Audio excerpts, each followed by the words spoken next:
Hello, everyone, and welcome back to another episode of Garbage Time Takes. As always, except for last week, I'm Derek here with my best buds and co host Dennis That's right. That's right. We're back in action. and Bobby Epler repping the CMU Med School hat. That's right. That's right. And to start off, I just wanted to apologize for my absence last week. I did indeed have a flat tire, so Dennis, thank you for wishing my flat tire upon me. Um, I was not I don't ducking, remember. I was don't not remember ducking. wishing it upon you. I was just maybe questioning the truth, Dennis, the, you the said, and validity I of the statement. quote, and I Oh, and quote, I quote. Oh no. Oh no. We got quotes coming out. Oh no. I hope for Derek's sake that his tire is actually flat. End I quote. did. No, Bobby, we never got visual confirmation. So like Derek is just once again telling us his tire is flat. Yeah, Or when you was guys flat. said that, I was like, oh yeah, I should have sent a picture of my bike tire. What happened was I didn't even run over something. Apparently, there's like the connector of so like this is the bike valve, right? And it sits underneath the rim, underneath the actual rubber of the tire because it's attached to the tube. Apparently, the valve has like these connecting points inside the tube, and over time, I guess it can just randomly create holes in your tube due to the friction of either rubbing against the metal part of the rim of the wheel or just normal wear and tear. So I didn't even run over something, just got a random fluke hole. So that was annoying. But I did decrease my tire changing time by 45 minutes from last time. It only took me an hour and a half this time. So for that, I was grateful. I was confused at first. I thought you meant to 45 minutes. You meant by 45 minutes By from 45 plus minutes, two yes. hours the Yes, first time. correct. Correct. I'm doing the math in my But head. Got it. there was a couple things I wanted to address since I could not actually partake in the Cincinnati Bengals discussion last week. Bob, you did do an excellent job of, you know, asking my questions to Dennis for me. How many Um, times am I going to have to relive this game? I mean, wasn't this like will be the four last times time. enough? This will be the Okay. last time. All I right. was sitting in the parking lot of a wing stop waiting to get my food order when I typed out that notes list. And so, in my haste to type it out so that you guys could address it on the pod before I had to drive back, I mistook Joe Mixon's stats for Samaje Perine stats. Oh no. Oh no. That was Oh There no. was some unfortunate. confusion. There was some That was confusion. unfortunate. But Samaj, baby. Bob did get Because on Joe the right Mixon's were track. worse, by the way. Joe Mixon's They stats were were, worse. they were, unfortunately. Um, but Dennis, it was We funny got the that when charge I was dropped, listening, Derek. We got the charge dropped. I I did see that. I mean, Dennis, he was charged with I menacing. I mean, he was pointing the gun at the poor woman and charged with mean, menacing. the What? quotes that I heard, I mean, the quotes that I believe they were quoted in the article of the things that Joe Mixon was saying at the time. Uh, yeah, that's Are not are menacing, they folks. That's are not they menacing. suitable for live air, or would the FCC be on FCC ours? They're airwaves. simply not. They're simply not suitable for these airwaves, and not something I'm going to be repeating on this podcast, nor something that I condone in any fashion of the word. But yes, it was funny when I was watching that because you basically had like said a few of my points before Bob had read them out, like about the Yeah, play calling and yeah. everything. Um, but Because there was literally your one thing. first one, I was like, well, I literally just said this, so I can't disagree with this one. Yeah, that was pretty funny. There was one thing I wanted to address. Mm-mm. You said you couldn't fathom the possibility that Zach Taylor would leave your bozo right tackle on an island. Surely it had to be some sort of miscommunication by all the bums on your offensive line. And you said, and I quote, show the tape, end quote.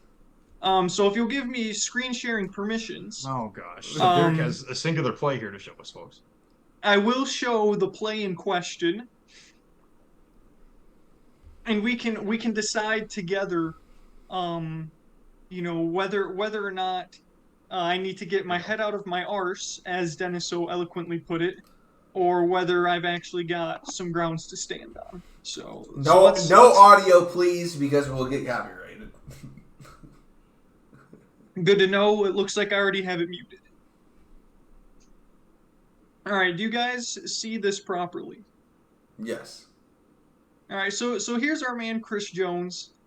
Who's our right tackle here, Dennis? I don't know who your right I tackle believe is. we're talking about Hakeem Adeniji. I believe he was out there in right tackle, which is a freaking mistake. Like sixth rounder out of Kansas, by the way, for anybody who cares. At least, Dennis, I did want to point out Jackson Carman, baby, Jackson Carman.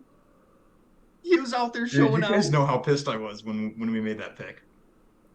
All right, here we go. They're gonna highlight him right here. I'll freeze frame this for us.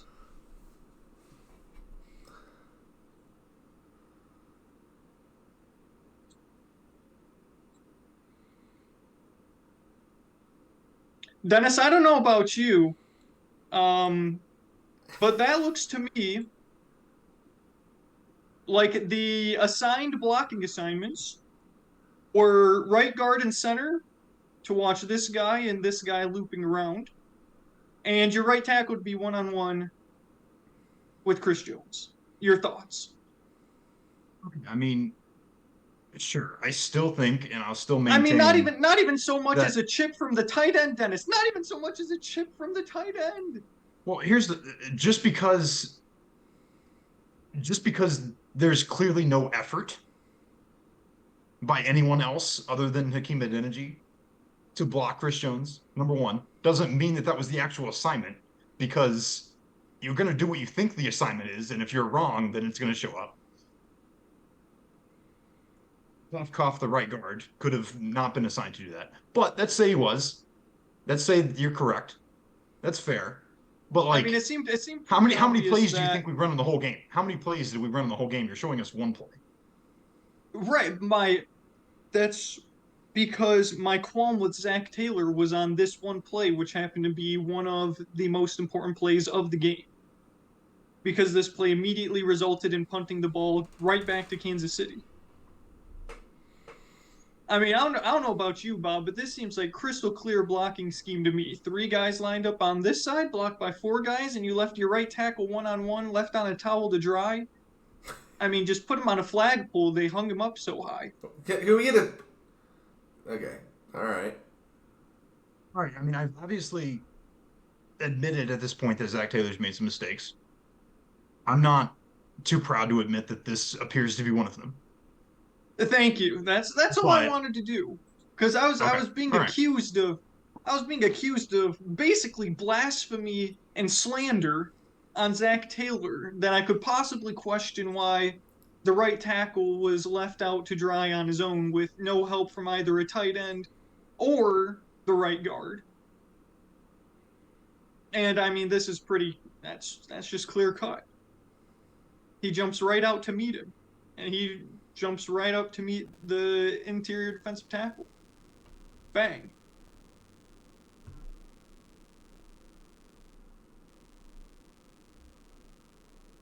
So that's all. That's all. You missed something there. That's all. I just figured since Dennis was asking for the tape, I'd show him the tape. That's fair. And Dennis, what did the tape tell you there? Anybody who is trying to do a job professionally, especially in the professional football league, in the National Football League, is going to have learning opportunities and make mistakes, especially when you're in your third year, yes, as an NFL head coach. Mm-hmm. So I'm not willing to, I'm not asking you, Dennis, to. I'm not leaving Zach Taylor out to dry Taylor because he left Hakeem Adeniji one-on-one with Chris Jones on one play. That's I'm not going to do that. It's just not happening. What? He's done too much good. We just watched the tape. I admitted that for that particular play, there may have been a mistake that was made. Nobody's perfect. No, if you made every call, I mean, once again, Derek, just get on the head coaching phones so he can I go wish do the I job. could. I mean, I've been yelling at the TV for dang near 20 years, Dennis. Because according to Derek, nobody's perfect except him. So, I mean, you might as well just get in there and start coaching yourself Not because true. you have no ability to give anyone slack whatsoever. Not true. Dennis, all I'm asking is you don't leave the potential. He was not Defensive Player of the Year. They just announced those a while back. We'll get into that a little bit later. All I was asking was to not leave the potential Defensive Player of the Year one-on-one on third down on the most critical play of the game at that point in time. That was all I was asking. And I felt that was a major coaching blunder. I don't think it's It would have been a bad idea it would have been a bad idea even if he didn't get sacked. But he did, and that just exasperated the issue. Well, you only see mistakes that show up as negative consequences. Correct. And leaving your backup right tackle against one of the best pass rushers in the game, one-on-one, to me is a blunder. I admitted a lot of things that you had down as points were true. I made even some of the points myself, and you just couldn't accept one thing. You just couldn't. You have to be right about every single thing you say. I already admitted I was wrong about the Joe Mixon talk. That I completely screwed looked at the up wrong those stat stats. line. What a big mistake! Oh, I my did. God. I messed up the stat line. Although the point still stands that I didn't think they should have abandoned the running game. It's not like they were down 14 points or anything. They had I don't know. Just felt like It wasn't working. Samaje Joe Perine Mixon was sucks. averaging 4 yards a carry. Yeah, but your So if I was specific wrong- problem was if I that was they were wrong in handing it to saying- Joe Mixon. Yes, if I was wrong in saying that Joe Mixon deserved more carries because I read his stat line wrong, then they Like should 8 have times given him for to the 19 guy yards. averaging 4 yards a carry. Yeah, because he's better. That's fine. I don't care. I don't care if Joe Mixon or Samaje Perine is better now that my fantasy season is over. It only mattered to me because Joe Mixon was my His fantasy running season's back. over. That was the only reason why I was clamoring for Joe Mixon so hard was he was my number one running back. One of my major points last week, listening to the podcast, was I did. the swing pass plays to Jamar Chase that were working at 5, 6, 7 yards a pop that we just did one time a drive and then completely forgot existed in the playbook. I thought they ended up getting stopped eventually, and that's why they went away from it. So one of the types, but still, one of the you're not types start of throwing screen it plays. 50 yards downfield on every play. I don't know if doesn't it was make the any sense. Jamar Chase screen passes that ended up getting stopped, or if it was the screens to running backs out of the backfield that ended up getting stopped. But I remember it's one of those two types of plays getting stopped, and I was like, why do they keep running this play? It is clearly not working. Well, there was also a play that was specifically set up as a screen, I don't need to get back into the deep weeds of this again. I've been over it way too many times. But there was a specific play that was set up as clearly a running back screen, and Joe Burrow, after about 1.5 seconds, just chucks the ball into the ground and then gets an intentional grounding because he was clearly trying to get rid of the ball. intentional grounding call. It's poor intentional grounding. What the heck was he doing? What were we doing? And he's done this over the course of the season. I get it. If it's not there, you don't want to force it. That's smart. But chucking it into the ground 2 feet ahead of you is a clear penalty. Come on. Throw it out of bounds. Throw it over somebody's head. But anyway. That was all. I won't say that Zach Taylor is the white Marvin Lewis. I won't say it. I may think it, but I won't say it. That just has absolutely no ground to stand on whatsoever. Because you know what Zach Taylor's done that Marvin Lewis didn't do? Win playoff games. A lot of them. And about a fifth of the amount of time. He's been the head coach of the Cincinnati Bengals about a fifth of the amount of time Marvin Lewis was. You know how many playoff games Marvin Lewis won, Derek? Yeah, that was unfortunate. Vontaze Burfict, Dennis. Marvin Lewis was a bum. Marvin Lewis was also screwed over by Vontaze Burfict's buffoonery, to be fair. So we would have won one playoff game and then got eliminated. Big whoop. Well, I'm you super don't excited know about that. You don't know that. But what was the thing I was going to say? Oh, I just wanted to ask you one thing, Dennis, because it was a point that I made a mental note of, and I don't think I put it in our group chat, but I may have put it in another one. Joe Burrow still does not have a fourth quarter touchdown pass. Does that concern you in the playoffs? A fourth quarter touchdown I think pass I in the mentioned that. playoffs. I'd like to point out. I think I mentioned that last week. Did you? Because it was something I pointed I think it out got in our brought up. pod leading up to last week's game, I believe. You know, it's a 60-minute game, Derek.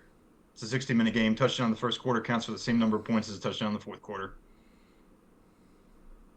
I was mostly just asking if Joe Burrow is clutch or not, since he has no fourth quarter touchdown passes. I have no qualms about Joe Burrow being clutch.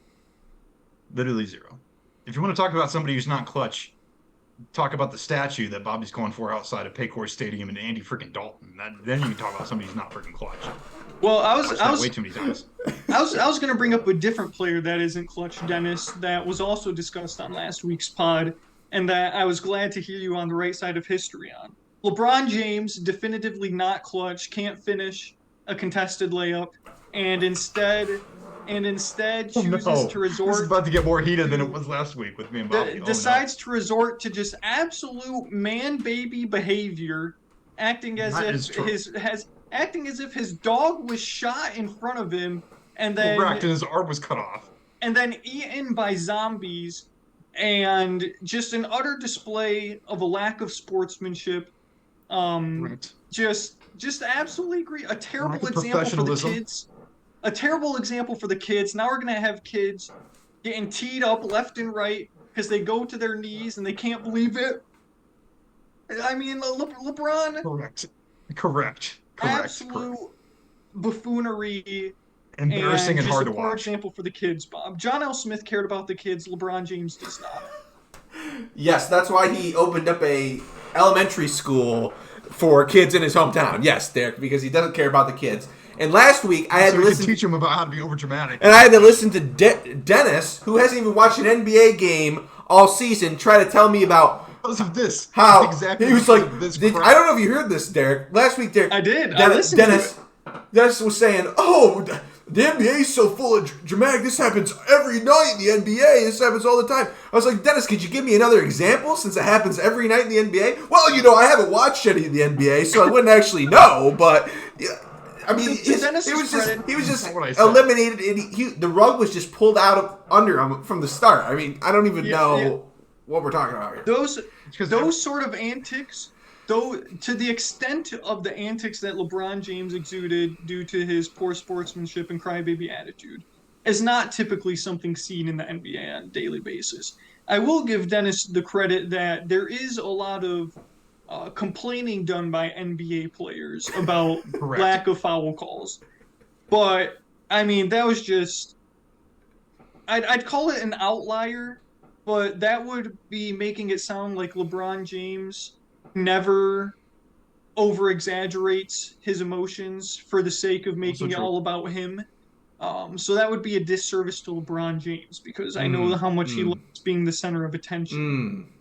So instead, I will say that LeBron was unfortunately a spotlighted example of how the NBA can be at its worst when reacting to non-foul calls. Because Luka Doncic, very flagrant foul complainer. That's the only one I can really think of at the moment. So I don't really have Dennis's. Steph Curry And- chucking Yeah, mouth Steph guards. Curry chucking mouth guards, very good. Steph Curry chucking mouth guards. I also I disavow chucking mouth guards at the fans. Disavow. But yes, Maybe that is this is also a- childish, Bob. I will not just direct all of my hate towards LeBron James. Throwing your mouth Neither guard did I. is Neither did I. objectively an incredibly childish and stupid thing to do, especially to get kicked out of a tight game for it. And that's the third time he's got ejected for throwing a mouthpiece, I think. But yes, Bob made it a point to note that you're either a LeBron hater who loved it, like me, or a LeBron supporter who enjoyed the passion but also condemned, his behavior but wasn't going to rake him over the coals for it, like Bob. But I I appreciated don't think Bobby Dennis. was condemning his behavior in any way. I thought he said it was very justified and Well, I think Dennis. completely. Yeah, because we didn't even unchanged. get to the why it happened in the Because first the biggest place. issue We was didn't even the talk about referees that. Suck But so bad that you can do whatever you want in reaction, and it's perfectly fine because it's all their fault. I think Bob at one point did say he disagreed with LeBron acting the way he did, I but he did. wasn't going to rake him over the Check the coals tape. for it. Yeah, he We wasn't. understood. I remember him specifically saying, "I'm not going to rake him over the coals for it." And I'm not. But the He reason- should be raked over the coals for. The reason I appreciated Dennis's point of view is because he is neither a LeBron supporter nor a LeBron hater. He is completely That's right. neutral in this entire thing.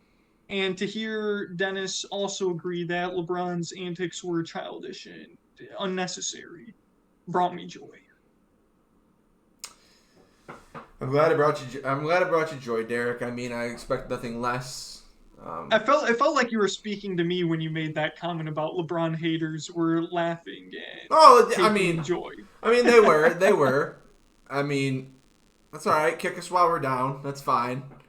I mean, But we were absolutely hosed, but But It's all Bobby, good. there's nothing to be down about because it was completely justified. I mean, what I don't condone those actions, but I'm not gonna rake them over the coals for it. But I'm just telling you, I was trying to explain, Dennis, is that there's a reason. There's a reason, whether it's a good reason or not, that people act that No, way. I understand the reason. It's a crap reason. It's a horrible reason. That's my whole thing. It shouldn't be allowed to take over the way it clearly does with LeBron James and with many other NBA players. I understand. I entitled understand what their you're saying, entire careers. but I think that I think that it's more NBA fans than you think actually enjoy that part of the viewing experience. Which is why I'm not one of them. That's fine. They can be that. It's the same reason people like the like crazy wrestling leagues and things. And I get zero enjoyment out of that. I can't watch it. But I'll people tell you do one because it's dramatic and that's what people like to watch. I'll tell you one thing I did enjoy. Pat Bev getting teed up for showing the Thank refs you, the thank picture you! on the camera. Thank you. That was hilarious. Dennis was giving jive about that too. That was awesome. That was hilarious. That was just absolutely fun. awesome. Because it was such a Pat Bev thing to do, especially because the ref he showed it to, I don't think was the ref that actually No, missed the call. it wasn't. And I mean, Doesn't matter. I mean, I'm not even diving back into how, a CMU intramural ref could have made that call, but I'm not get gonna too carried away about the CMU intramural. I'm not gonna because get we know into we have that. our problems. I'm not gonna get into Yeah. that. But We've had our experience with that. It was hilarious. It was objectively hilarious. Now, I mean, not to get too deep into the trade deadline, action that went on. There's one other story I wanted to get to first, but Pat Bev getting passed around like a joint in high school. Posted on Twitter when D'Angelo Russell was announced to the Lakers that the gang was back, and then was immediately traded within hours. So rough one for Pat Bev. This is his third team in 365 days, if not fourth, because he was a Timberwolf and then he was a Laker. Now he's a. Yep. Where'd they ship him to? They shipped him to the Magic, I believe. Was it the Magic? Yeah, for Mo Bamba, right? Yeah.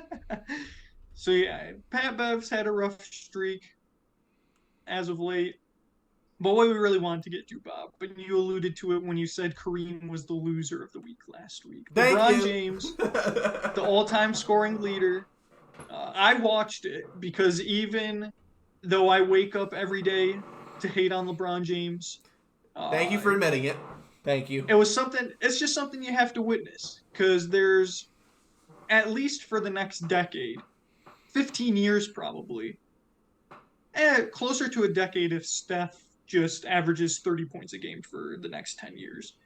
But that's not something we're going to see for quite some time, I don't think. So I thought it was, in all of my LeBron James hating glory, it was cool to watch. We are all witnesses, Derek, to what has occurred. Can't say I'm. Did you watch that, Dennis? I actually did not get a chance to watch it. I did not. I saw a notification but had better things to do. I mean, it was. I was really hoping there were three things I was hoping for. Well, two things I was hoping for, but the third thing ended up being the thing that happened. Number one, that LeBron would have gotten fouled and have to break the record at the free throw line to cement his flopping and crybaby legacy. That was what I was hoping for first and foremost.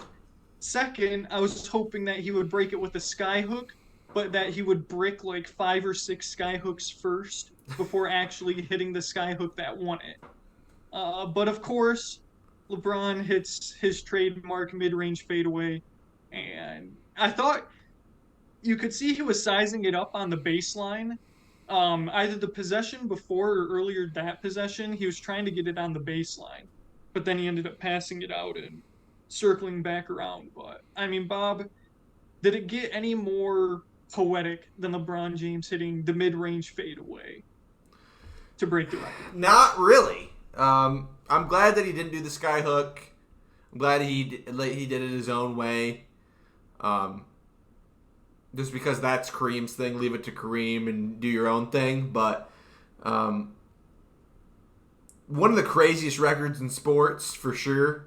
I mean, there's a reason that this hasn't been broken in like 30 years plus. 38 years or something like that. So, I mean, and like I heard on a lot of other like sports shows this week, like a lot of memorable sports records, you like remember the number, right? Like you remember the number that you've got to get to, but like when it's 192, baby. When it's so many, like when it's 38,000 whatever, like nobody remembers it, and so it's like it's just the fact that like it's not even like you're not even able to like name it off the top of your head really, unless you're like a really dedicated follower.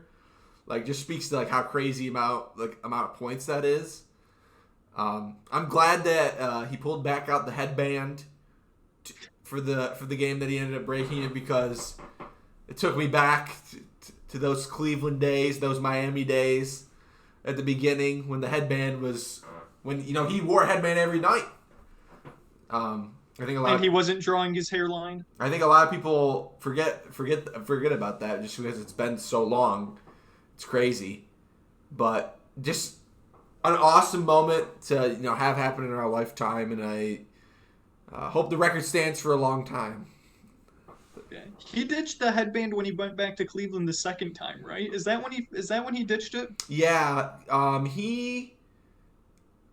think it kind of became more towards like the end of when he was wearing it consistently, like more of like if he was getting hot, he'd keep it on, and then like if he was cooling off, he'd like take the headband off and then put it back on, and like kind of like a, I don't know, like a superstitious kind of thing. But then the second run around in Cleveland, he didn't really wear it much, and I don't think he really wore it at all for the Lakers too much. So I don't think so either. But yeah, so that was kind of cool to see. And then the LeBron hater in me got my wish. The Lakers ended up losing that game. And LeBron absolutely sold defensively in the fourth quarter before he took himself out of the game for his poor foot that wasn't bothering him for the first 36 points of the game that he scored. But then all of a sudden, once he broke the record, he couldn't play any more defense, and he had to take himself out of the game. And the Lakers were down, 4 points in the last minute and a half, and LeBron wasn't out there. So that made me happy, made me smile, because, I remember Bob told me when I was watching the podcast, he said, and I quote, "Every game matters in the regular season," but I guess not to LeBron James, because they actually could have needed that one against the Thunder, considering they're still under 500. Your thoughts, Bob? I mean, I don't know how. I'm not one to tell you to speculate whether people get injured or not. I mean, if they're injured, they're injured. If they're not, they're not. I mean, but Bob, LeBron had already first 3 quarters when he dropped 36 points. Yeah, well, he dropped. And then he had. Well, he dropped 36 points. What did anyone else on his team drop 36 points? Then he had 10 minutes to rest while they stopped the game with 10 seconds left in the third quarter to honor him. So he got a free extra 10 minutes of rest. Well, guess who else got 10 minutes of rest? The other team, who are 23 years old on average. LeBron's like We're talking 38. We're talking about LeBron James and his sudden foot injury in the fourth quarter that prevented him from playing defense and then not being out there in the clutch for his team. Well, I mean, I don't expect anything else from from some dude laying on the floor crying. So I mean, Thank you, Dennis. Thank you. it's consistent. It's consistent. At least he's Thank you, consistent. Dennis. yes, because the now NBA all-time leading scorer is one to cry all the time and never put in the work. The NBA's all-time leading stat compiler. Yes. Well, if it was that easy, Derek, everyone would do it. That's all I'll say. I mean, I just want to say one more thing, and this isn't even about LeBron, but the fact that Kareem did that with one career three-pointer is crazy, absolutely crazy. Because what, the three-point line didn't even come into play until halfway through his career, and entire teams were averaging like 6 threes a game at like the peak of the early days of the three-point line being invented. So I don't know. I just thought that the fact that Kareem had nearly 40,000 points on basically all twos and free throws was super crazy. That's nuts. I knew Kareem wasn't out there lighting it up from the 3-point line, but to see that he literally had one career-made three-pointer was pretty insane. Well, I mean, Kareem did shoot 56% from the field for a career. So, speaking of Kareem, he looked so miserable to be there. Yeah. I don't know if you felt that way, Bob, but like he just seemed like that was the last place he wanted to be throughout the game. yeah, because he probably didn't want his record to get broken. I agree. And the fact that the NBA dragged him out there to be like, yeah, hand this basketball to the dude that just broke your unbeatable scoring record. No, come on. Thank you. I felt sick for Kareem. I was like, I wouldn't have even showed up. You could not pay me $2 million to go and watch someone break one of the greatest records in the 4 major sports. I mean, Kareem... Did they do Kareem wrong, Bob? No. Did they do him dirty? No, they didn't do him dirty. Get out there and pay your dues. Pay your respect. The king... He scored near the 40,000 points. Yeah, well, this guy scored 40,000 to 1 point, Dennis, so pay your dues. I'm not... We're not talking about LeBron right now. We're talking about Kareem. You got your flowers for 30 years when everybody had to bow their knees or genuflect and say that you were the all-time leading scorer, which kept him, he was obviously a very good player, but kept him more relevant. He has to hand him the freaking trophy. He's got to hand him the trophy. That's right. Adam Silver could get his butt out there and hand him the freaking passing trophy. the torch, Dennis. Passing the torch. My thought was that Kareem wouldn't have been there if LeBron wasn't a Laker. That was what I thought. I think since LeBron was a Laker, and regardless of what people think about LeBron's legacy as a Laker, his Mickey Mouse championship during the COVID year is one prime example. Regardless of how people view LeBron's tenure in LA, the LA fans clearly appreciate him. And so I think the fact that he broke the scoring record as a Laker, Kareem was less salty about it. But if he was playing for any other team, I would have been surprised to see Kareem there, because that seemed like an absolutely miserable experience. It was kind of cool to do it at home too. That it only seemed right, Especially, I still think it would have been cool if he wouldn't have broke it till tonight against Milwaukee. That would have also considering Milwaukee was Kareem's other. That's what I was gonna say too. I mean, would Kareem, like in your theory there, Derek, would Kareem have showed for Milwaukee? I think he would have. I think he would have showed there too. I kind of wanted it to be poetic and be in Cleveland, kind of, just because I think that would be right, but it obviously didn't work out like that. So next best thing is to have it on your home team. So yeah. So congrats to LeBron. I'll congratulate LeBron James as being the all-time scoring leader. And that is about as nice of a thing I can say to LeBron James. So, Derek, I would say, Derek, imagine how different your perspective would be if he was a Piston, this guy was selected one pick later. 100%.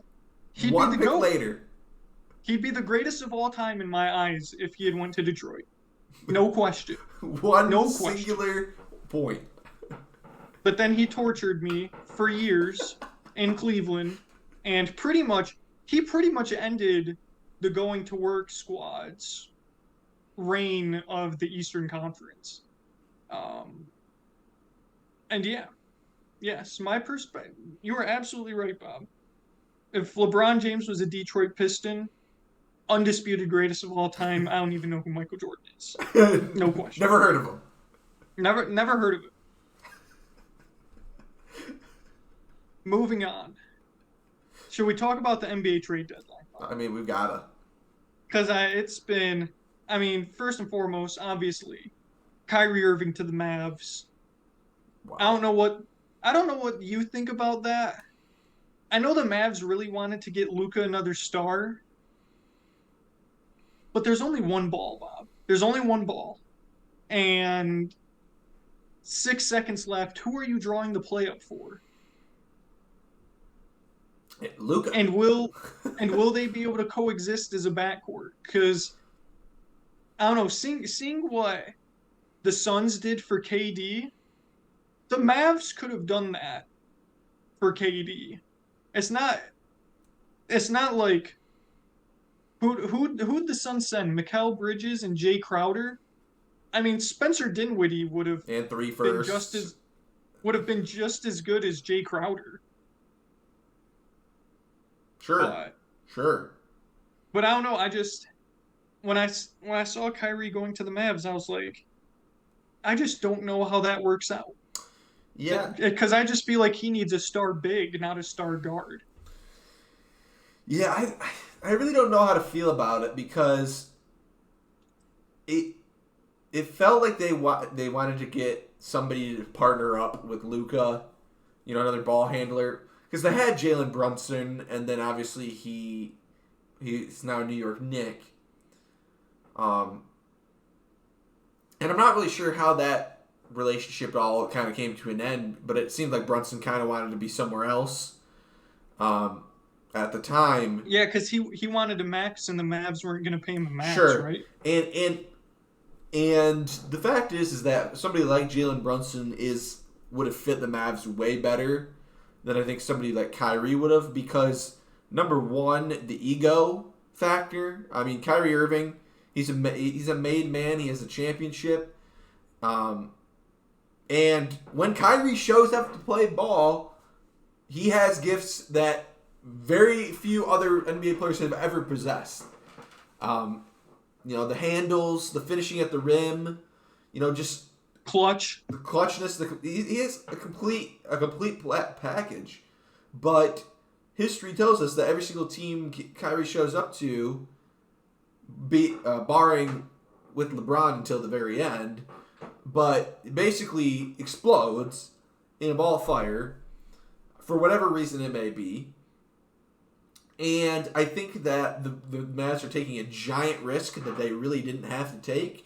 I understand they wanted to maybe appeal to Luka in the sense that, okay, we're trying to bring you help, trying to get the team better, trying to bring another bona fide star, but I don't know if their team really gets much better by adding Kyrie Irving. If Kyrie Irving's on the straight and narrow and shows up and plays great every night, I'll be proved wrong, but it seems more likely that there'll be some sort of falling out between them in the short time that they're together, and Kyrie will just walk at the end of the season and go to LA to play with LeBron. So, not really worth it in my mind. I understand why the Nets did it, although if you're talking business perspective, I think LA's deal was maybe a little bit better. I think so. Just because of the picks. And so, but clearly the Nets were not trying to do Kyrie Irving any favors because Kyrie Irving didn't do them any favors. So there was no No love lost there. Yeah, I thought you made a good point, Bob. You said something, and I almost jumped in because I didn't know if you were going to get to it or not. Sure. We said when Kyrie shows up, he is one of the greatest complete packages in the NBA. And I was going to say, when he shows up, because Kyrie, whether people want to say it's due to his own decision making, due to however they view him as an individual Sure. in terms of ruining culture, regardless of how he misses games. He misses games. And what's one of our favorite sayings on this podcast, Bob? Greatest ability is availability. That's correct. That's correct. And put it frankly, Kyrie is not that available over the past, I don't know, two and a half years. And people only remember the crazy stances and that kind of thing. But Kyrie's had his fair share of injuries too. Not to mention, all that other stuff off the court that, has become kind of the talking point. But Boston was injury riddled. Plenty of injury history with Kyrie as well. Yeah. I mean, dating all the way back to his college days. Yep. So yeah, definitely. I mean, when he's out there, there's no question. NBA superstar. He's just not out there enough. I love Luka. I love watching Luka play. I think he's really, really talented, and I was really hoping that I would like to see him get into compete for a championship, but it seems like it just seems like Mark Cuban was a little bit more desperate than he needed to be. I think that, obviously the West got a lot better at this trade deadline, as we'll get to more of the deals. But I think that plunging for half a season of Kyrie, I'm not convinced that he's going to re-sign a contract with them. Right. It might be his only choice, considering that other teams maybe won't want to plunge, besides the Lakers, maybe. But if the Lakers are willing to plunge and offer him a big contract, there's no reason I see him staying in Dallas. Longer than just the end of the season, because the whole reason the Nets wanted to get off his deal is because he was going to be able to be a free agent, and they were trying to work a deal out, and allegedly they wanted like a championship based incentive in there that he wasn't about, and so he basically said, "I'm done. Let's get a trade," and that all moved very quickly. Yeah, it did move very quickly. But yeah, speaking of the West getting better, Yeah. Kevin Durant to Phoenix. They have to win a title, right? You don't make that trade unless you think he's the guy that absolutely 100% wins you a title. Yep. And falling anything short of a title would be an objective failure for the season. Correct. I'm not sure when KD's supposed to return. But I'll find it while you're talking. It's before the end of the season, I think, if everything goes to plan. Should be playoffs. Yeah, this is 100% a championship move. You've got an aging Chris Paul, who is darn near 39, I think. I think he's basically the same age as LeBron. And he's looked. Chris Paul's 37, will be 38 first week of May. 38, going to be 38. So and he's started to look old at points this season. Devin Booker, obviously young, very good. But there's no question KD is the man. And I hope for the Suns' sake, it's not one of those examples of giving up the team to get a guy, because Mikal Bridges, Jay Crowder, they were important role players for the Suns. There's a reason that the Nets wanted them in return. And And that Jay, was to be fair to the Suns, Jay Crowder hasn't played this season, but he was a okay. pretty good role player against during their their Sure, finals run against the Bucks. sure, yes. But Mikal Bridges especially, um, And and Cam Johnson. yep. It's So Mikal Bridges and Cam Johnson are like those are two very high quality role players. sure, and if you look at the Nets roster now, side note, but it's basically like the role players of the year squad now, because it's just a bunch of guys that are all extremely good sixth men. But Spencer Dinwiddie, Cam Johnson, Mikal Bridges, and did the Nets did flip Jay Crowder to the Bucks something like that, for 4 second rounders or something like that? Something stupid. which is nuts. But like this is 100% a championship move, like you said. Everything else is an objective failure. Really, I mean, honestly, this kind of puts the pressure back on KD again in a way, because we all know what it was in Oklahoma City. Couldn't get it done with a young Russ. Was up 3-1, didn't go well. Jumped ship, said I don't care what anybody says. I'm going to the Warriors. Wins a couple championships there. Then says, okay, I'm going to team up with my best friend Kyrie in the spot that we choose, which is Brooklyn. That turns into a complete train wreck. And honestly, I mean, how much of it is his fault that it didn't go to plan is debatable, but it completely went sideways in what should have been a talented championship team with James Harden there for half the time. And If only KD had a half size smaller shoe.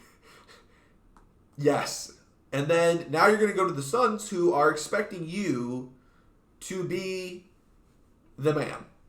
And Yeah, literally the guy to take them over the top. so we'll see how it goes.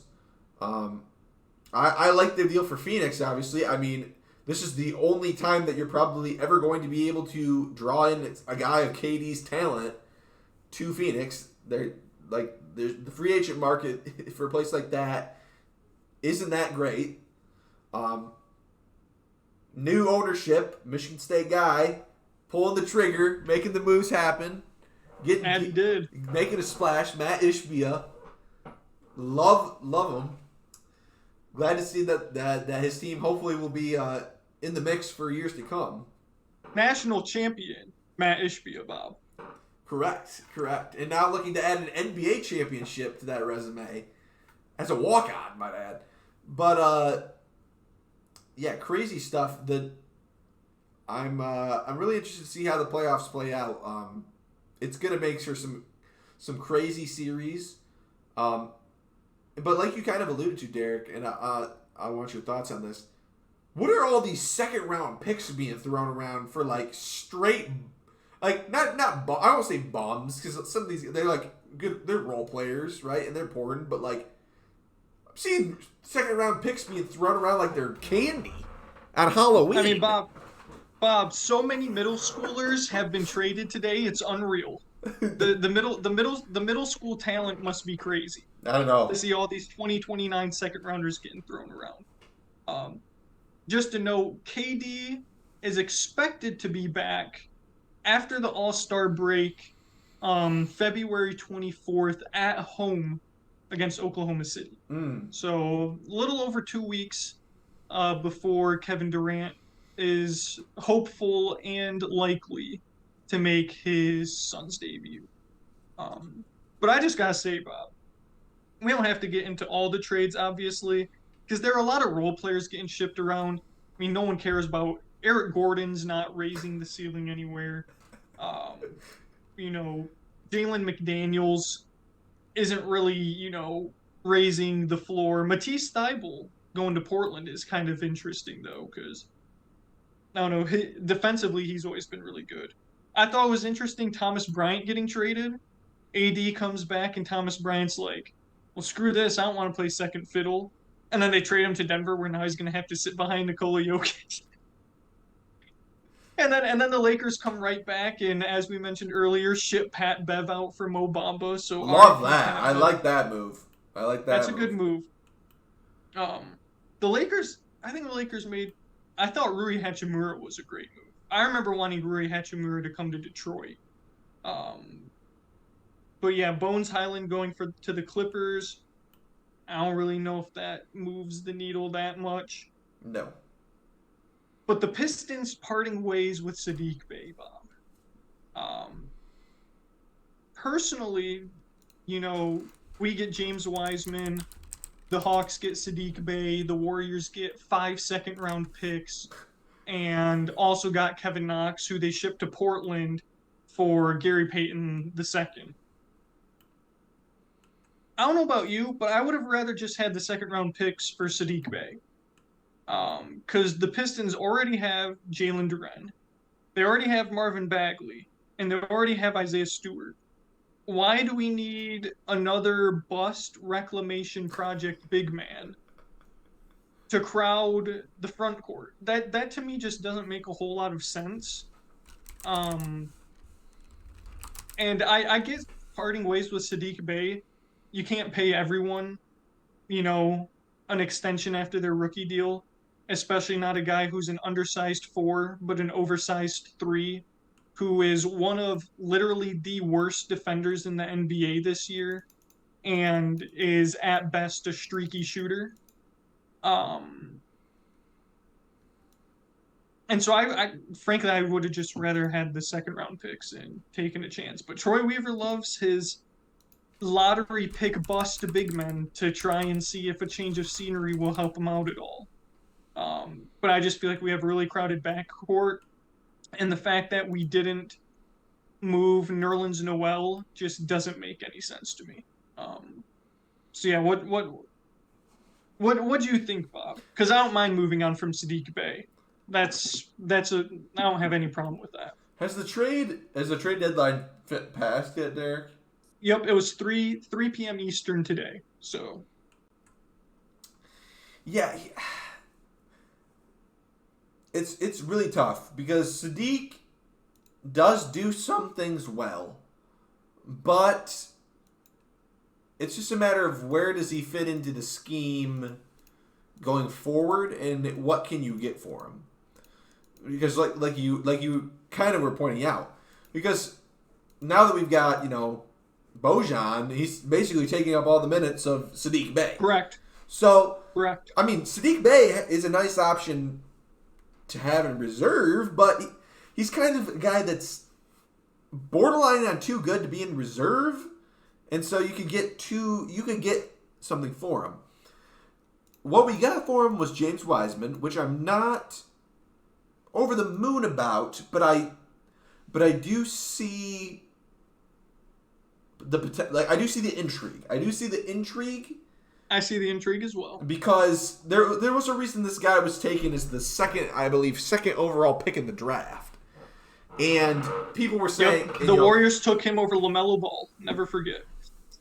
And people were saying, this guy had the talent to do everything in the book. And he does have the physical stature. And I really can't believe that we didn't make another move with a center. I can't believe it. But we are just log jammed right now at center, and I don't know what we're gonna do. Because clearly we're investing in James Wiseman. Nerlens Noel's got no future on the squad at this point, and I don't know why we didn't ship him off. But agreed. But at this point, I'm starting to wonder if Detroit's gonna start going to 2 centers, because this is getting ridiculous. Yeah, I would have rather had the picks too. I'd have rather had the picks too.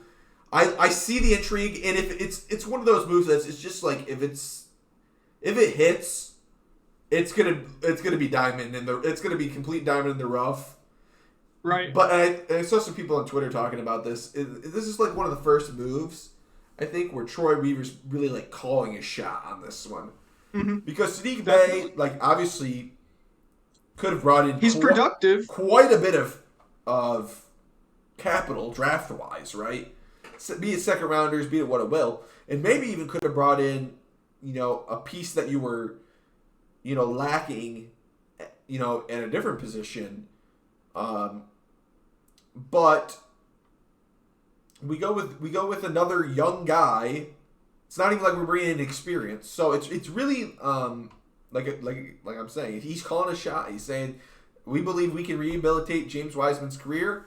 The Warriors are saying thank you very much. We've been looking ready to get rid of this guy because he hasn't been doing diddly squat. We get 5 second-round picks. So, oh well. And they get massive cap relief for that because they're so deep into the luxury tax. They got like $7 million this year and $30 million next year, and in total it saves them like $131 million because of all the additional luxury tax hits that would take place.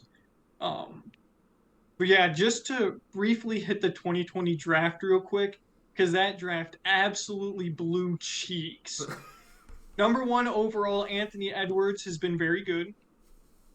Number 2 overall, James Wiseman has hardly played. 3 overall, LaMelo Ball, obviously very good. Number 4, Patrick Williams. He's been all right for the Bulls. And then we get into some real good stuff. Isaac Okoro for Cleveland. Onyeka Okongwu for Atlanta. Yeah. Do you know who the Pistons took at 7, Bob? 2020 NBA draft. 2020? Was that Killian Hayes? Uh-huh. Killian Hayes. Train wreck. We need another point guard. Hayes. We need another point guard there. That's who I mean. That's why I think we could have used is another point guard, but Killian Hayes at 7, Obi Toppin at 8, Denny Avdia. Bob, do you remember the Denny Avdia? Oh, dude, it was legendary. Hype. It was hype. And obviously, clearly the biggest miss in the entire draft. 12 overall, Sacramento Kings took Tyrese Halliburton. Imagine the Pistons' trajectory if they take Halliburton instead of Hayes. Yeah. Oh boy. Killian Hayes, who I'd like to point out, Derek, for his career, shoots 38.5% from the field. From the field, then. From the field. From the field. Less than 40% from the field. Not the three-point line. The field. Bob, what's his career from 3? 28.9%? 29% for a career. Wow. I was on it. Oh. But yeah, I said it was a bad idea at the time, and I stick by it now. Yeah, that 2020 class is... That was right after we took another one of our all-time busts, Sekou Doumbouya, which was another bad idea. Horrible. Projects. Pistons, But yeah, the we Pistons love projects. Dennis has been quiet over there for some time because the NBA just isn't his sphere, so I feel bad about... I've been sitting here as you guys list all these dudes off, and I just immediately bring into to mind is where they played college ball. So that's like literally that's like the only thing that I know about any of these guys. For the Obi most part. Toppin, Dennis, go. Dayton, baby. Dayton. Do you know where James Wiseman went? Memphis, baby, the American Conference. Correct. The American Conference. I was about to Kentucky, right? It's an SEC school, but it's not Kentucky. Georgia. Yeah, I was debating back and forth. Do you know where Tyrese Halliburton went?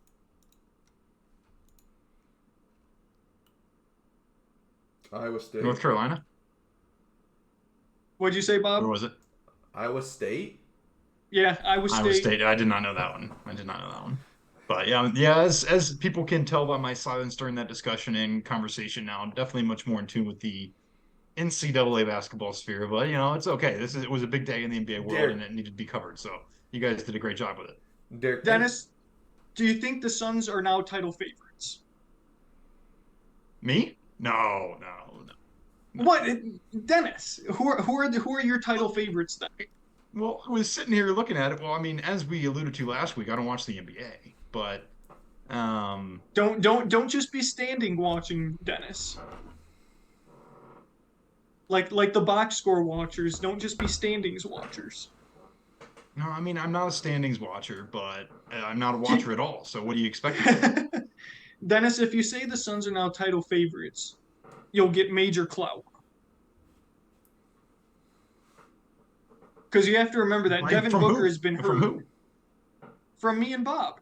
Because Devin Booker has been hurt. And they've Well, I been didn't just even know a he was train hurt. wreck because Chris Paul can't carry anymore. And so the fact that they're still even above 500 is a miracle. All right. When's he coming back? Kevin Durant. Oh, Devin Booker is back now. Devin Booker. Devin Booker's Oh, okay. back, and Kevin Durant will be back in 2 weeks. Well, I would say that no, I can't say that. I can't say that. I was gonna say hopefully we won't have any foot injuries that keep people out of fourth quarter of games. That could be devastating if it's KD or Devin Booker. Who knows? Maybe they get an injured pinky nail and aren't able to play for a month and a half. Who knows? You never know with the NBA. Anything can happen. Hopefully not, Dennis. Hopefully not. Bob, I just had one last question. I know you had something to say too. Are the Grizzlies still fine in the West, Bob?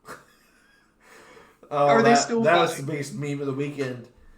No. They are unwell. We don't have to talk about that too much, but I just thought it was silly that John Morant was like, why do we get so much hate in the media? Well, Ja, you put a target on your back by, having a bozo teammate named Dylan Brooks always trying to fight people, and having a bozo father trying to fight sports celebrities and also other NBA franchises. And you trash talked the Warriors and said you had a dynasty before you even won anything, and started memeing the strength in numbers. And then you said that you guys were in control of the West in December, and now all of a sudden you blow, and the West just got significantly better. And then there's allegedly red dots appearing on other teams. Correct.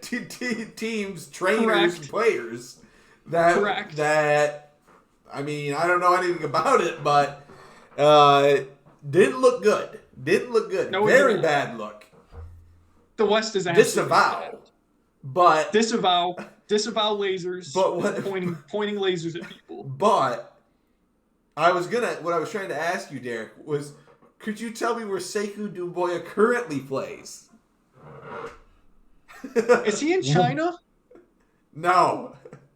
Is he in someone's G League? I know he signed with the Lakers. Yeah, he was with the Lakers for a couple games this season, but now he's in the G League. I didn't know he was still in the G League. Where is he at? Denver? He plays for the Delaware Bluecoats. Which is the G League team of the 76ers. Well, he should be playing for the Guangdong Tigers. That's where he should be. The Shanghai Sharks. Legendary Shaquille O'Neal clip. Bob, do you remember it? Ni hao! Ni hao! That was legendary. That was legendary. But yeah, Dennis, we won't torture you anymore with all this nonsense NBA talk. But when the finals come around, Dennis, and the Western Conference series get underway, would highly recommend watching them because there are going to be some absolutely loaded teams. So, the playoffs a little bit different. I'll start getting into it a little bit at that point, but they are 100%. We do have pretty low quality baseball to watch at that point. So they gotta go back and forth between the things. Yeah. Speaking of Dennis, how about you, Darvish? Signing a massive extension with the Padres. I'm sure you saw that news. I did see that news, and I wish I was the Padres owner. This guy is freaking loaded. I mean, what are we doing? We're spending money out the absolute waz and just bringing in pretty much every single person that we can. We got to convert our existing superstars to different positions so they have room on the field. The Padres, man, watch out. Watch out for the San Diego Padres. Unbelievable.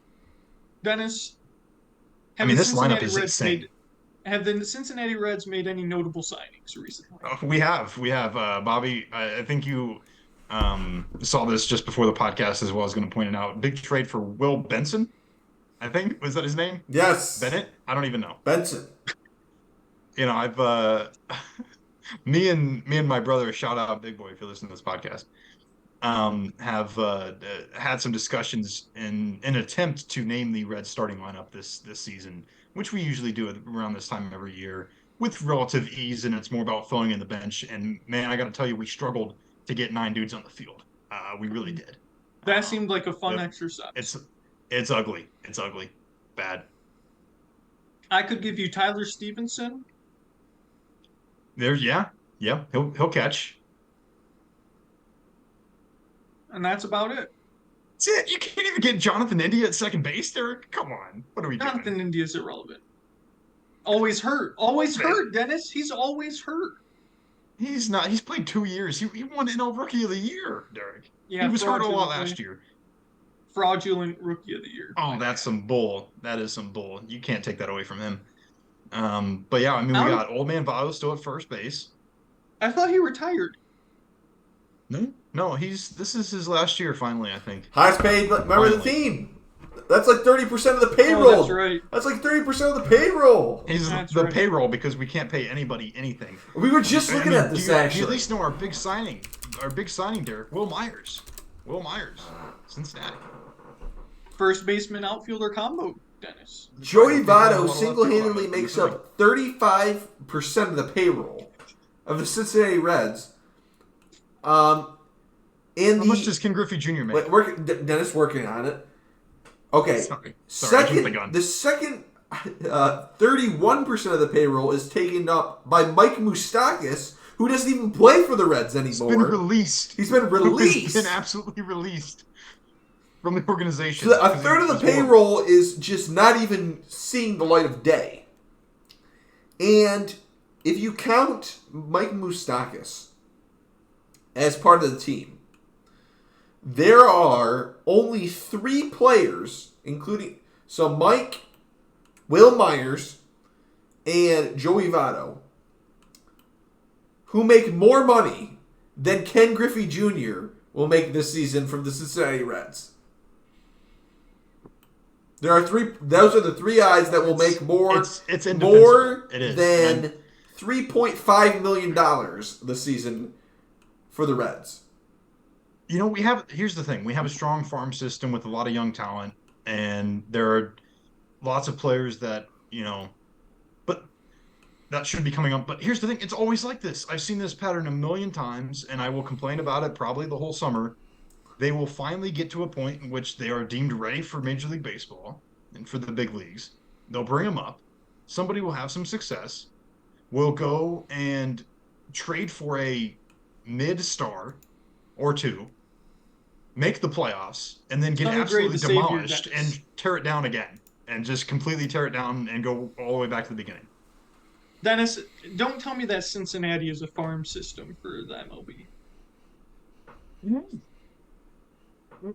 It is. I mean, it's just there's an inability to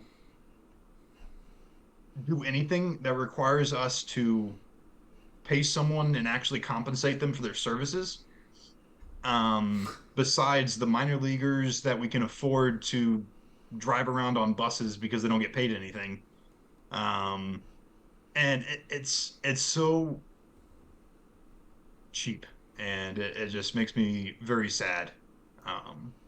And I know that there is some value in, as a strong Moneyball believer, there's value in the misfits of the world, so to speak, and I'm all for that. But it is quite simply irritating, the lack of ultimate success that I've seen in my lifetime. Next, Scott Hatterburton, Will Benson. Scotty H, baby. I mean, hey, I'm never going to turn. It is what it is. Big fan, always will be, but it is sad. Dennis, and thoughts on ace picture for the Reds? Luis Cessa going to be making an appearance for Team Mexico in the World Baseball Classic. Yeah, I mean, any thoughts? There we go, right? I mean, got to convert him. I think we're converting him back into a starter. I don't even know what's going on there. Correct. You are. They are, Derek. They are. Cessa. I mean, he's going to be listed 3rd of the rotation, I think. We don't even have actual starting Ace. pitchers. Remember when I said rotation. ace? That's It's how not bad this far.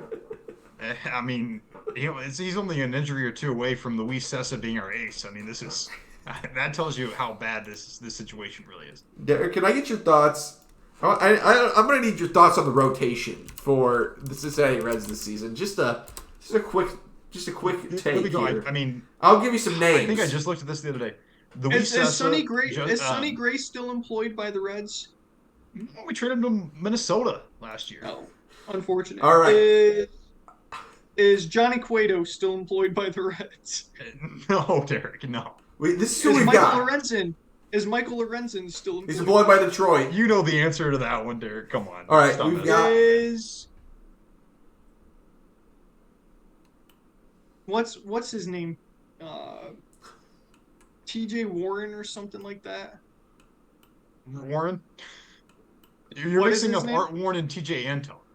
Art Warren and T.J. Antone. T.J. Antone is still employed as a reliever. T.J. Antone, coming off of Tommy John surgery, actually a very good and effective relief pitcher for us. Hopefully, we'll be back into the bullpen and we'll show some good things. We've got is Art Warren still employed? I hope no longer employed. Luis Sessa, ace. Not ace. No, it's gonna be Hunter Green, Bobby. Come on. Who was like a 60 ERA last season. Justin Dunn. He throws hard, Dennis. Justin Dunn. He throws really hard. Justin Dunn. Who is Justin Dunn? Correct. Graham? The only other dude in the rotation. Graham Ashcraft. Who had a very successful rookie season last year. I actually think he's got some potential. Does he wear goggles? Is he a goggles pitcher? No. No, he's kind of got like the kind of like fun looking like hairdo though, like almost like a Bronson Arroyo kind of hairdo. Graham Ashcraft had a 4.89 ERA. Dennis, he was. That was better than Hunter Green though, wasn't it? Yeah, by a country mile. Correct. Dennis, you're forgetting your real ace, Vlad Gutierrez. Vlad Gutierrez is probably going to be pitching out of the pen this year, Bob. Nick Lodolo. I just saw something interesting when I searched up Graham Ashcraft. Is it true that Buck Farmer is? Yes, he is. Dude blows fat cheeks. Tony Santillan, Dennis. Tony Santillan could be in the innings. Oh no! Without googling it,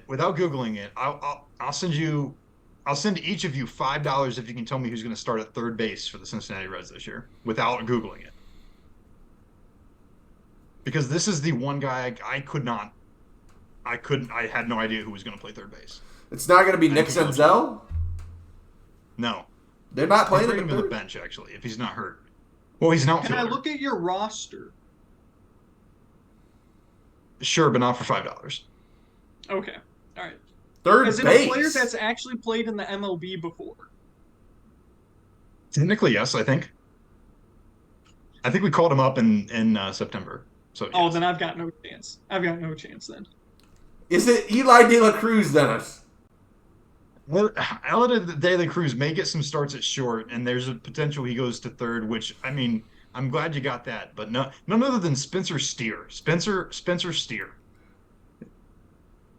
Let me see if I can. Oh, yes, let me see. Come on. He's all the way fourth from the bottom of the roster here. I mean, I follow some Reds, some Reds accounts that do some lineup projections and things like that. Kevin Newman also on the roster. He could get some starts at shortstop / third base. He's actually your third highest paid active player. Yeah, I mean, I'm done talking about this. That's a perfect note to end this on. I mean, come on, let's move on. Is that Pirates legend Kevin Newman, Dennis? Correct, Derek. Correct. That's exactly correct. Not as legendary as Brian Reynolds, but still legendary. Is Rake Fraley still employed? Rake Fraley is employed and will probably be starting for the Cincinnati Reds. I would hope. I tell you what, I don't know if I could name the Cubs starting nine. Let me take a look for you. Tough. Yeah,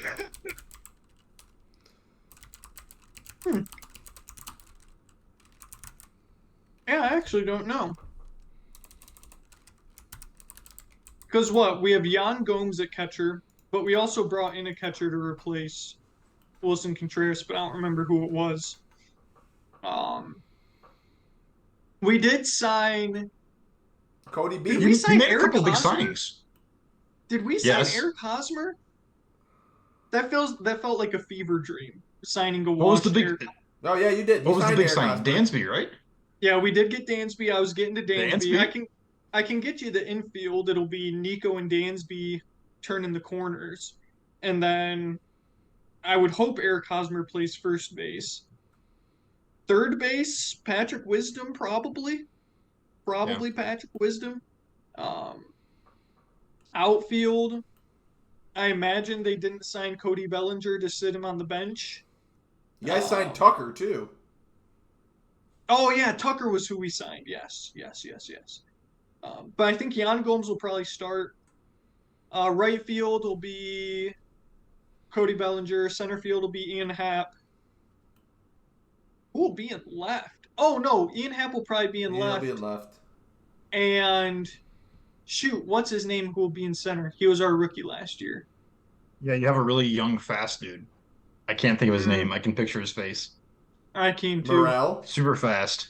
Yeah, Christopher Morel. Yeah. Yeah, Christopher that's right. Morel will probably be the starting center fielder. D- Our Derek, rotation is an absolute landmine, though. Derek, can I ask Well, you a welcome to the trivia club. question here? Sure. Who's the highest paid player on the roster of the Cubs this season? That's a good question. Well, it's got to be Dansby, right? No. That's gotta be Dansby. Come on. No. It's Is it not. Kyle? Is it Kyle Hendricks then? No. There's actually Shoot. two players above Dansby. Shoot, who would be getting paid more than Dansby? At least this I season. guess they probably. At least this season. I guess they probably backloaded his contract, didn't they? Oh, Bumlord pitcher Marcus Stroman. Marcus Stroman leading the squad at $25 million this season, Wow. Mm-hmm. making up 15% of the Chicago Cubs payroll. Who would be the other guy above Dansby? Jason Hayward. Nope. I thought we No, still had to pay out his. You still have to pay him out, but I'm not counting him because he's not active. I mean, active. Oh, players. gotcha. Okay. He's making $22 million this season. So gross. So gross. He would be your second high paid player. Um. I don't. This is not an easy one to get, Derek. Outfielder. We're paying another outfielder that much? Yeah. At least that's what he's listed Who else? at on this page. Who else did we sign in the outfield in the past 2 or 3 years?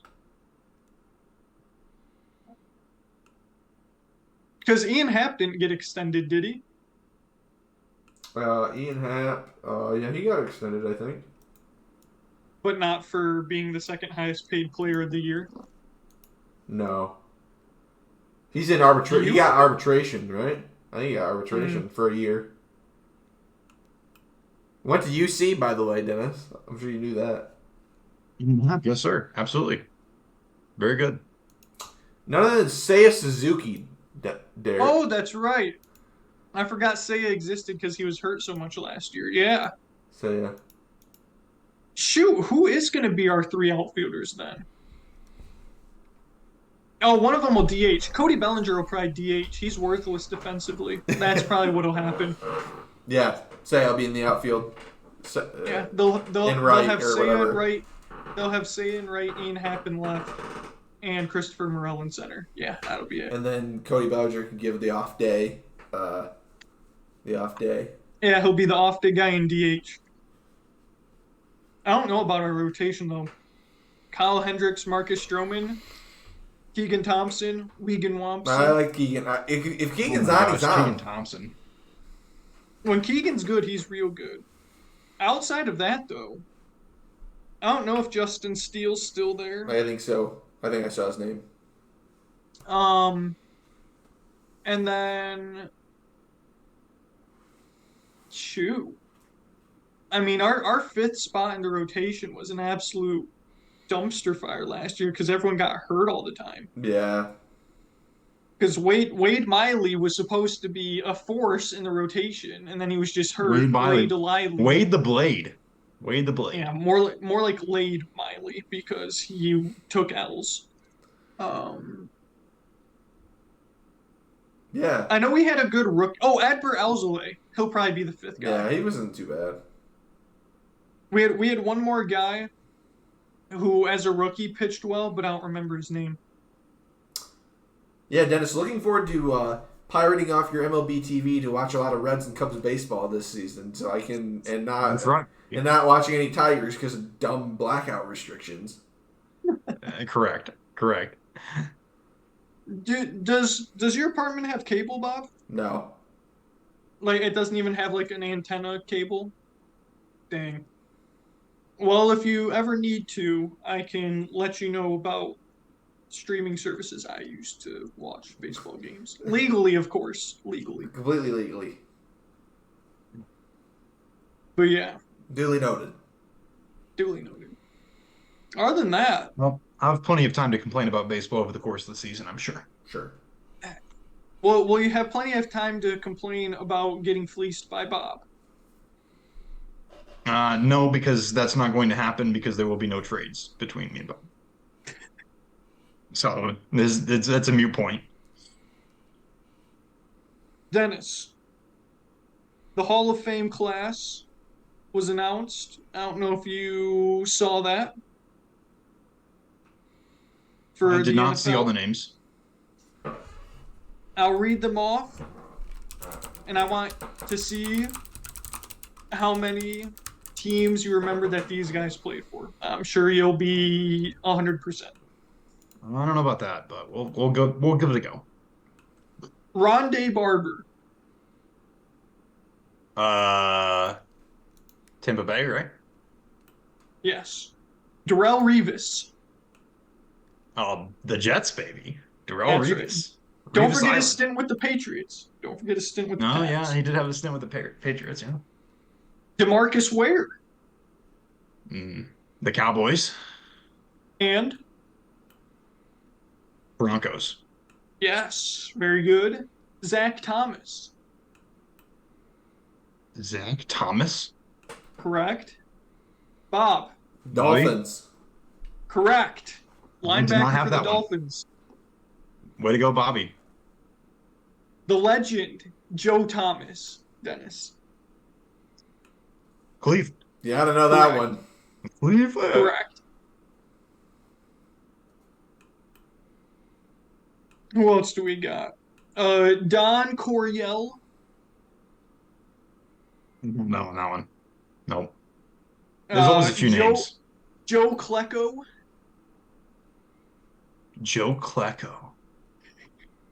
I don't know. That's ringing some bell, but I don't got it. No. I don't know either. Chuck Howley. Okay. Ken Riley. I don't know those guys. Ken Riley was a Bengal. Who was? Who was? Ken Riley. Whoa, that's right. Yeah. Come on, yeah. Dennis. Yeah, that was bad. That was bad. Can't miss that. Can't miss those. Dennis. I'm pretty sure he was a DB. You would be correct, Bob. Defensive back for the Bengals. That's right. Dennis, is this another ECU all over again? No, we're not in that territory. He probably played in what, like the 70s or 80s? I have no idea. Yeah. Interesting news for next year's Hall of Fame class. Eligible players include Julius Peppers, first ballot or not, Dennis. I mean, you guys probably have some more informed opinions about Julius Peppers than I do, but I would think yes. I would think yes. I would think yes. At his peak, Julius Peppers Very good. was a terror. Antonio Gates, Oh yeah, absolutely. first ballot Come or on. just getting in? I think probably first ballot. I mean, I it's possible that it's not, but I think so. Eric Berry, Safety. Yeah. I can definitely see that. Yeah. I don't know. first ballot or just getting into the Hall of Fame? I think he's probably just going to get in. That would be my early prediction. Brandon Marshall, Oh, it's a tough one. it was Not good, first but ballot. like, No, yeah, he's not first ballot. No. I think this guy probably won't be first ballot, but might get in. Haloti Ngata. Yeah, Haloti Ngata should get in. He should. There was like a Uh, stretch there where he was like the best player in Madden overall for like 4 years in a row. Honestly, I, it always wanted you to draft him first. So I was like, no, I'm not drafting Haloti Ngata first. Bob, do you remember Haloti Ngata's time in Detroit? I unfortunately do not. No, those were good times when he wasn't hurt. He was fun to watch. Jamal Charles, Chiefs legend. Absolute legend. Yes, Jamal Charles. Love that man. Get him in. Not first ballot. Doug Baldwin. Dougie's probably getting in. I would think so. I would think. I don't think Jamal Charles makes it, honestly. Jamal Charles in the Hall of Fame? Did you watch Jamal Charles? Come on. Oh, come on. I don't have the numbers, but that guy was insane. Come on. Jordy Nelson. No, I don't know on that one. Connor Barwin. No, probably not. Here's an easy I think he should be first ballot. Sebastian Janikowski. You can't absolutely. tell. I mean, Absolutely. The way I think about the NFL is, can you tell the story of the NFL without this player? You cannot tell the story of the NFL without Sebastian Janikowski. Absolutely correct. That is correct. Kyle Williams, definitely not first ballot. Probably doesn't get in, I don't think. No, probably not. And Andrew Luck. Andrew Luck is going to be a very interesting conversation, I think. There will be a lot of discussion about it. I can guarantee you that. Absolutely. But yeah, I think first ballot, Antonio Gates and Sebastian Janikowski, and maybe Julius Peppers is first ballot. No. But yeah, so that should be interesting. You guys didn't talk about Tom Brady last week. The retirement of Tom Brady. Bob. Our childhood. Devastation. All of our dreams. Devastation. Thomas Edward Patrick Brady just on a random afternoon post to Twitter, and it's over. It was over just like that. What was it, February 1st or February 2nd? I can't remember. It was the first. Yeah. I'm pretty sure it was the first. I think it was the first as well, because it was also the 1-year anniversary of when he retired last year. But yeah, Bob, I mean, end of an era for the greatest football player of all time, undisputed GOAT, 7-time Super Bowl champion, Thomas Edward Patrick Brady Jr. What a career. I wish it wasn't over. I wish it wasn't over. I always loved to tune in when he played. And I'll truly... The NFL becomes a lesser place without him in it. So...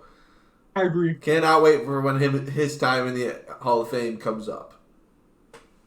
Yeah, that's going to be a loaded Hall of Fame class. J.J. Watt and Tom Brady will easily be the headliners. I mean, will it be with 100% of the vote, though? It better be. That's what I want to see. Better be. Or does he get the one holdout? I hope not. That would be extremely silly and childish. But yeah, he was like... happen. Brady was the last of the quarterbacks that I definitely grew up watching. Big Ben, Peyton Manning, Phillip Rivers, Drew Brees, Tom Brady, Eli Manning. I mean, those were the guys that I grew up on. Certainly. Dennis, I'm sure you grew up in the same way. Tom Brady, Peyton Manning, Eli Manning, Big Ben, Phillip Rivers, Drew Brees. Yeah, all those guys. Absolutely, and now it's a new era of the quarterback world in the NFL. It's Patrick Mahomes, Josh Allen, Joe Burrow, and People Jared will probably Goff. throw Justin Herbert in there, but it truly is a new era. The old age quarterbacks, if you want to say, I guess you've got Aaron Rodgers left, but even he was not really part of that particular group because it was more Brett Favre, and he kind of started a little bit after that. So, Correct. uh, you're absolutely right. It's a turning of an era. It will be, the one that we associate with this portion of our life, but our childhood has come to an end as far as the NFL is concerned. The only guy we got left is Joe Flacco. That's it. Oh my gosh. I mean, you can't put him That's in the same sentence as Peyton Manning and Tom but Brady, Dennis Eric. That just doesn't Joe belong. Flacco is a Super I Bowl know he won a champion. Super Bowl. I know he won a Super Bowl. And at his peak, I can't even say prime because it gives him too much credit. At his peak, he was a decent quarterback. He was a decent quarterback. But yeah, it was. I certainly was not expecting that when I saw that. Still haven't really processed it. It's not something I'll really be able to process until we really hit Yeah. spring training. Maybe the draft. Maybe by the time the draft comes around, it'll be like, man, Tom Brady isn't playing this season, but still holding out hope that maybe he'll pull a fast one and come back. I 'Cause that'd saw. be I thought fun. this was hilarious. I follow several NFL meme accounts, and they were doing some mockery of the NFL awards that came out tonight. And they always give out the comeback player of the year, and they came out the shouldn't have come back player of the year to Tom Brady, which I thought was pretty creative and also not incredibly wrong. Yeah. So yeah, end of an era. Happy retirement to the GOAT. Looking forward to seeing him in the booth in 2024. We got a couple dudes though in this era that are going to be battling out in just a few days. Jalen Hurts and Patrick Mahomes. I mean, Correct. And Jalen Hurts also could be part of this discussion in terms of quarterbacks that are part of the new NFL. correct. And Bob, you literally nearly word for word said on the pod what I've been thinking for the past week ever since the Bengals lost. That I don't know who to root for Which is, with the Chiefs and Eagles. I still haven't figured it out. oh, I do. Huh? Said, oh, I do. Yeah, I'm sure you do, Dennis. I have no idea because you put it perfectly. I hate the city of Philadelphia, hate all of their sports franchises. Um, and then the Chiefs, Mahomes winning threatens Tom Brady's legacy, which I do not appreciate. Um, yeah, so this was literally my number one nightmare scenario. Number two was the Cowboys and the Chiefs. But I'm telling you, there are 5 teams every single year for as long as I've lived that I do not want to see in the Super Bowl. 6 actually. Obviously the NFC North. Vikings, Packers, Bears. I don't ever want them to see success. The Cowboys, the Steelers, and the Eagles are the 6 teams year after year, never changes, that I don't ever want to see have Super Bowl success. The others change as dynasties come and go, and right now the Chiefs are number 7 team on that list. Their fan base is annoying. Their fan base sucks, and they're all a bunch of bandwagon losers. And Dennis, why did you have to screw me over and lose to the Chiefs? And NFL refs, why did you have to screw us over and put the Chiefs in Correct, because the Super Bowl? it's my fault that the Bengals got screwed over and lost because I chose that definitely, based on my strong opinionated thoughts last week, as any of our loyal listeners would be able to back me up on. Don't forget it. But literally for me, and I'm pretty sure I said it when me and you did a pod, Bob, that this was at least my worst case scenario. Absolutely. Here's the thing. The Philadelphia Eagles are winning this game. They just are. And so Are they? I guess you guys can. They are. They simply are. And there's a multitude of reasons for that. Number one is because I believe that the Philadelphia Eagles will be able to do the one thing that the Bengals couldn't, which is what ultimately screwed them in the AFC Championship game, which was put any sort of pressure on Patrick Mahomes whatsoever. Thought you were gonna say run the ball. Well, run the ball. Okay, so there's a second one. There's another great reason that the Philadelphia Eagles are going to win this game, because they are great at running the football, and they just do it even when you know that they're going to do it, and they do it successfully. I mean, they have that perfected. They have a sneak play for Jalen Hurts to pick up 4th and 1s that works nearly every time, and it's just because they're bigger and better up front. On the offensive line, they're also bigger and better up front on the defensive line, which is where the Cincinnati Bengals, for whatever reason, because I've seen them have a lot of success with getting to quarterbacks this year, we're not able to do that in the AFC Championship game at all. And it allowed Patrick Mahomes, as Derek eloquently pointed out, I think in the chat, to pick apart our secondary. And I just frankly do not believe that he's going to be able to do that against the Philadelphia Eagles. And that's going to cause problems. I don't know how good his ankle is, but I can tell you that when he got outside of the pocket in most capacities against us, he did not look particularly fast or comfortable. But it didn't matter because we didn't make him get outside the freaking pocket. And I think that the Philadelphia Eagles are going to.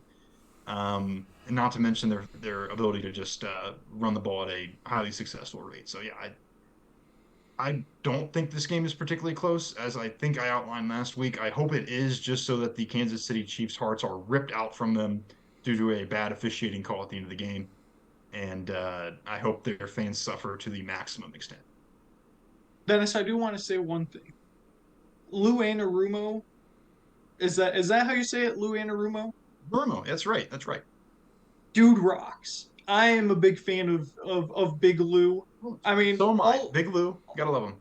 I mean, almost all year, I always made it a point to point out the Bengals' second half defense. And then in the second half of the year, their second half defense also started becoming their first half defense as well. So I'm a big Lou fan, and I agreed with you that it was strange not to try and bring more pressure to Mahomes, especially considering he lost nearly his entire wide receiver core. He had almost no one to throw to. He's getting picked apart by MVS out here. Correct. I mean, Kadarius Toney got hurt Kadarius early. Toney. Yeah, who got hurt. Yeah. Yeah, and I thought it was strange. But even then, you gave up how many points to one of the best offenses in the league? 24, 27? And I think I pointed that out last week. I mean, it doesn't fall entirely on the defense. And I did think that there were parts of the game plan that Lou Anarumo was responsible for that seemed strange. However, I do think that part of it was just an inability, mano y mano across that line to get pressure. And I mean, part of it may be play calling / Big Lou, but I think a lot of it was just we weren't matching up. And certainly you still can't blame the defense, but had they played to a level that I have seen out of them a lot this year, I think it would have been a different story. Yeah. I'm a big Lou fan. As I said last week, there's blame to go around. I'm not putting it on any one person here. Let's just say I wouldn't mind if Big Lou was the Lions' defensive coordinator. Well, that's not going to happen, hopefully. It's not going to happen, but let's just say I wouldn't mind it. Dennis, before me and Bob talk about if we've finally made a decision on our Eagles-Chiefs picks, which I'm sure Bob has. I'm still working through it as we speak. Are you worried about Lou leaving for a head coaching job? What is the panic? What is the panic meter? Because I've heard a lot of buzz about the Arizona Cardinals. Okay, so here's what I was going to say was I think he should be a head coach in the NFL. If I'm being honest, if we're being 100% objective here, he deserves to be. But the last I heard was that there wasn't really a lot of buzz going around about Big Lou in head coaching position. So, if he happens to stay as the defensive coordinator in Cincinnati, then, I'm not going to bat an eye or question that. But I think if they're is some ultimate interest, then it's certainly possible that he is gone come next season. I sincerely hope not, though, because he has done a lot of great things and seems to get a lot of praise from the national media as well as within the walls down at Paycor. So He'll be meeting with the Cardinals tomorrow. So tomorrow, okay, all right. hopefully That's for the your first sake, news I've really Dennis, heard. Yeah. hopefully for your sake, he'll be Hopefully Zach sticking around Taylor in Cincinnati. sabotages it and it does something good for the Cincinnati Bengals franchise. Sabotages Big Lou.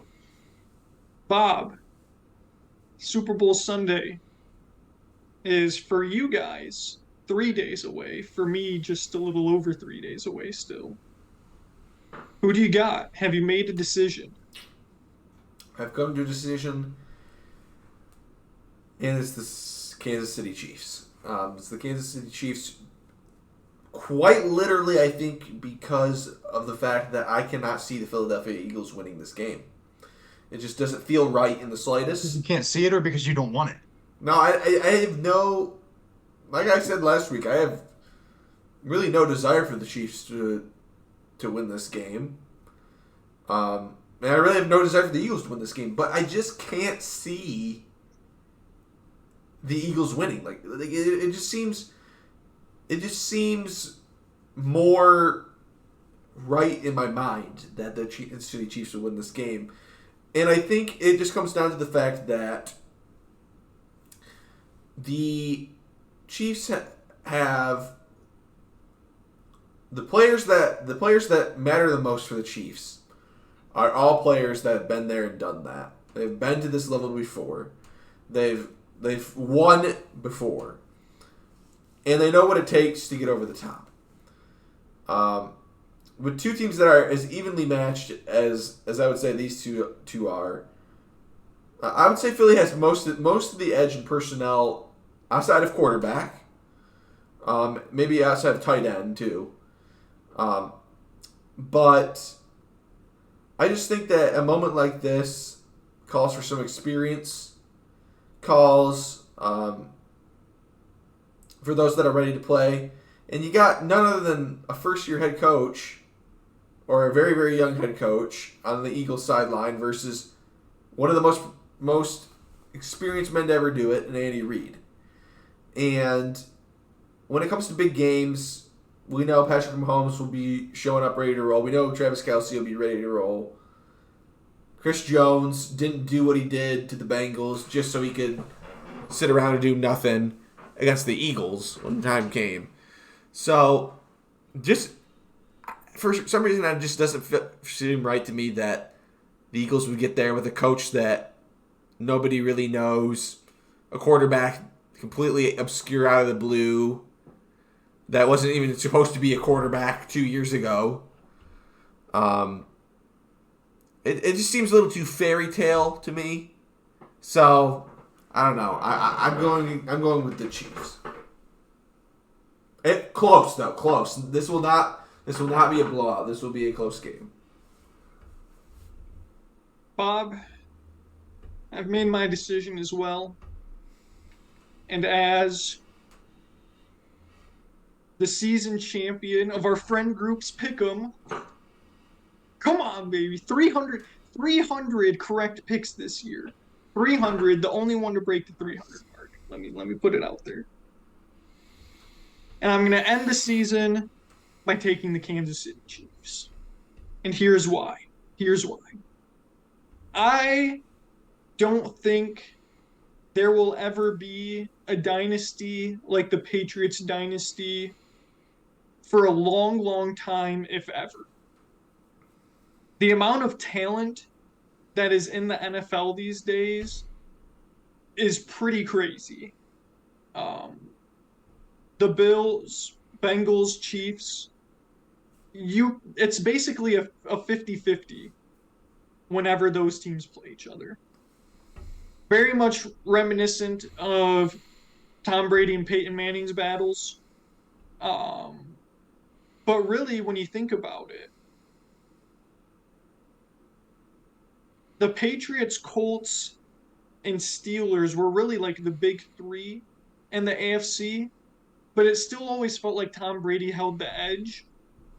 with the AFC nowadays, I don't think there's any one team that you really say, oh yeah, they got the edge. Because the Bengals, until the last game, owned the Chiefs. The Chiefs had previously owned the Bills, and the Bengals sort of own the Bills too, kind of. I don't know what your guys' record against them is against Josh Allen, but you beat them this year Haven't when it played mattered. them that much. That might have actually been the only game we played against them, given Yeah, the situation in Cincinnati. We just don't. yeah, We haven't played them really. yeah. I didn't think so, but you beat them at their place Yep. for the birth of an AFC championship. So I think any one of those three teams can beat each other any given week. And so I think for me, putting like the actual talent of the football teams aside, I just I don't think Patrick Mahomes winning another ring really threatens Tom Brady's legacy as much as, maybe I think it does. Because it is really hard to win 7 Super Bowls.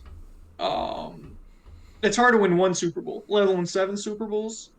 And it just stinks that the NFC is so down right now that a fraudulent Eagles team just kind of ran through everybody with That's no kind of how I feel problems. about him too, Derek. That's kind of how I feel about him.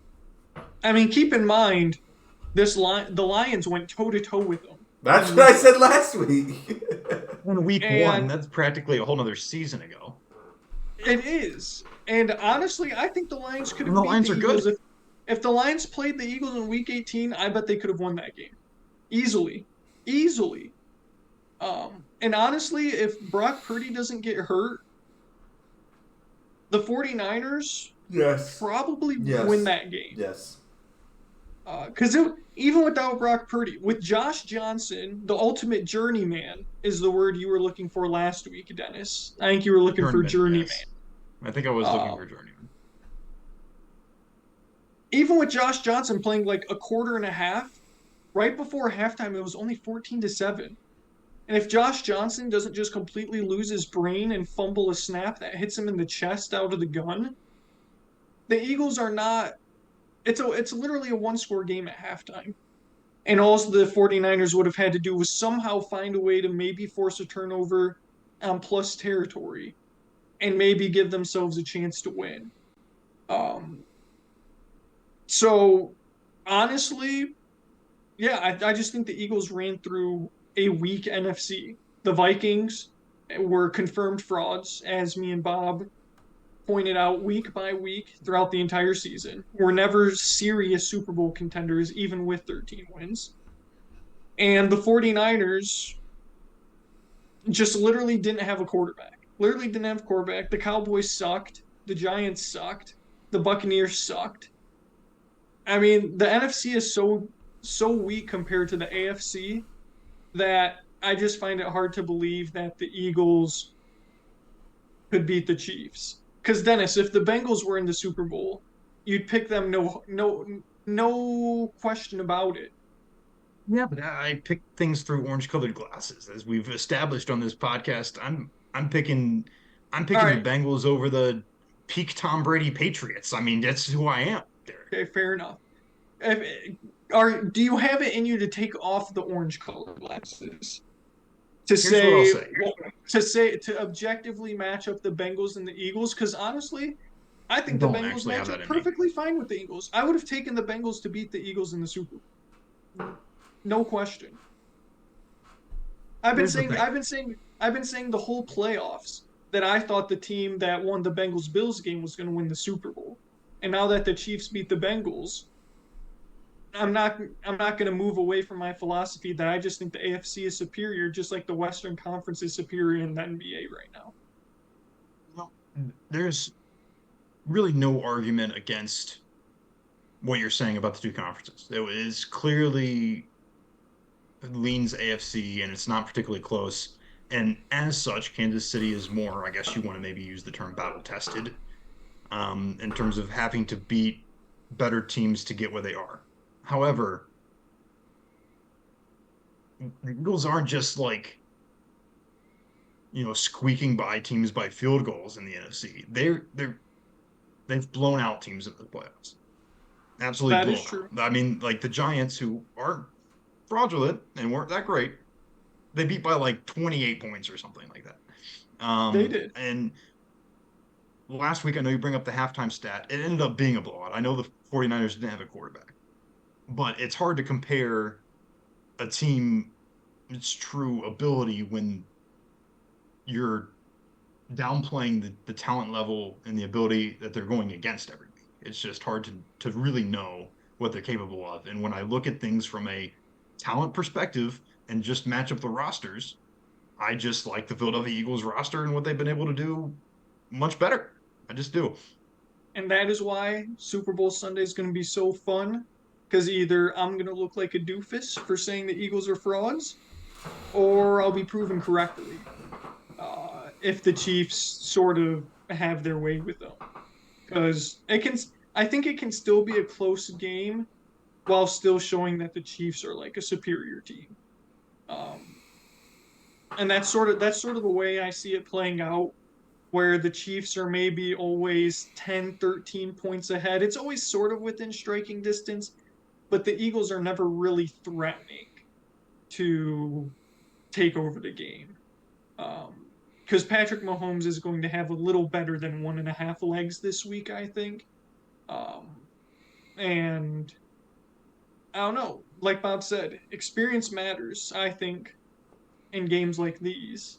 When you have a team that does have Super Bowl experience versus a team that doesn't, I think that matters. Maybe that's an old head take. I think it does. No, I agree too. And But we'll see. If the Kansas City Chiefs win this game, it's going to be because of experience, and it's going to be because they've been actually tested this year against good teams in the AFC. Just as you guys are outlining. I just think from a simple who is going to be on the field standpoint that the Eagles have a leg. But there's something to be said for experience, and there's something to be said for being battle tested against good teams. I will say this, though. If the Chiefs win the coin toss, I will be picking the Eagles to win. What is it? The last 7 Super It's Bowl? crazy. Yeah. The last 7 Super Bowl coin toss winners lost the Super Bowl. I think it's the last 7. So, who knows? Just throw that out there. That's why you got to accept the ball in the first half like the Bengals did. We Correct. started accepting the ball right out of the gate. I loved it. That was amazing. Get Keep at them track. early and often. That's right. Last question, and then we'll move on into winners of the week, losers, right bench ballers, because it's getting a little late. Should I make a trip down to Phoenix just to see the festivities? Playoffs. Yes. Playoffs. That's not even a question, Derek.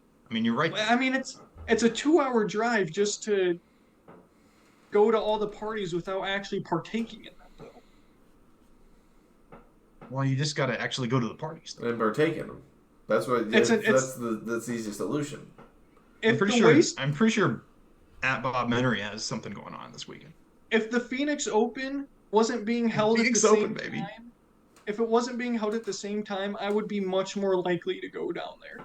But I can't imagine you can get anywhere in Phoenix with both the Open and Super Bowl week festivities going on simultaneously. What a disaster. An absolute zoo in Phoenix this weekend. I mean, massive event on the PGA Tour, the WM Phoenix Open. Definitely following that, absolutely. And with the Super Bowl in the same location, crazy. It's a good thing that Glendale that's already fallen flat. Yeah, it's a good thing that Glendale is like northwest Phoenix and TPC Scottsdale is northeast of Phoenix. So they're separate, but still, it's got to be a mess up there. And I bet the Phoenix economy is booming.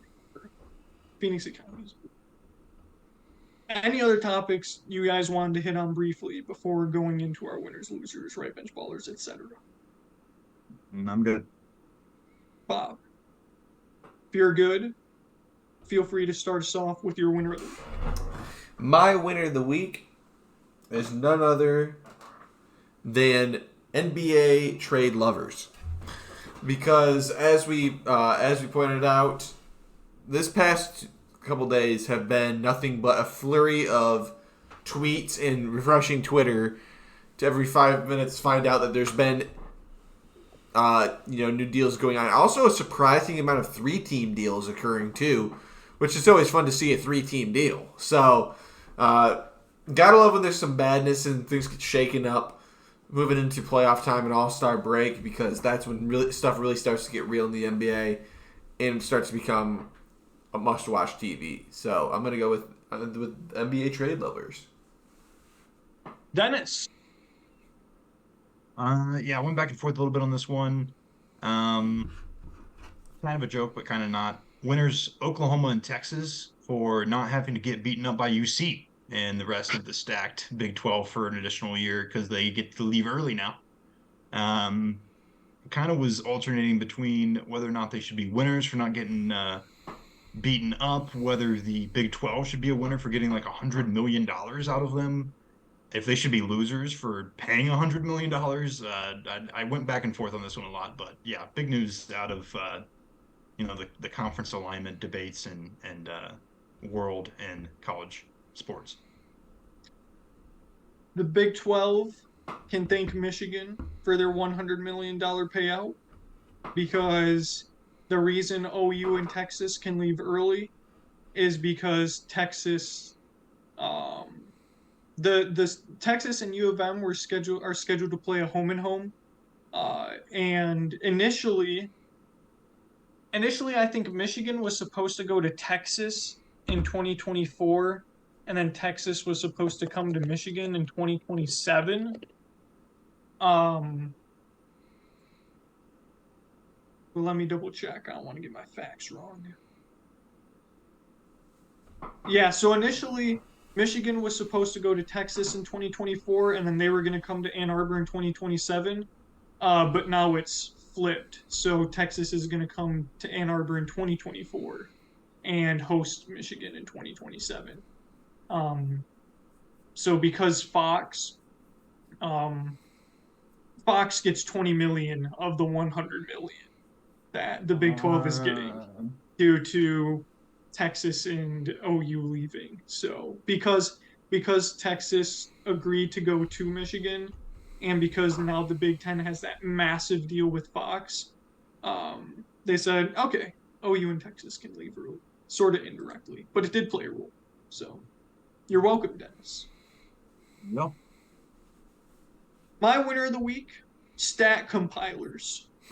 LeBron James, all-time scoring leader, all-time stat compiler.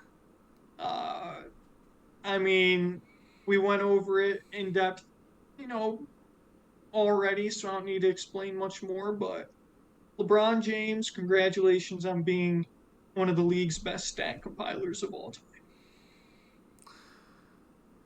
Alrighty, for my loser of the week, I'm going to be going with Teddy Valentine as my loser of the week. And why, you might ask. What's Teddy in the news for, Bob? There was an article that I saw on Twitter today that said that he will not be allowed to officiate the NCAA tournament for the second year in a row. Let's go.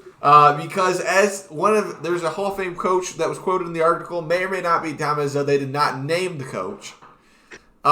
He still may be the best play caller in the game among referees.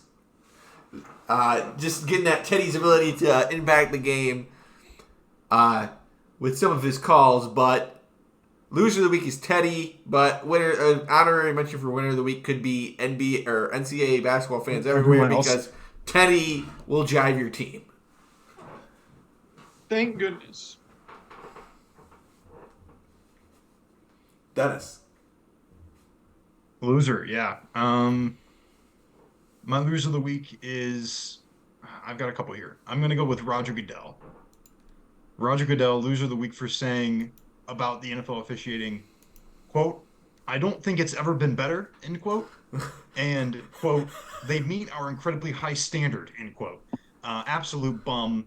That guy is smoking something really strong because, I mean, come on. Absolute loser, absolute bum. Roger Goodell. I saw that as well, Dennis. That was disgusting.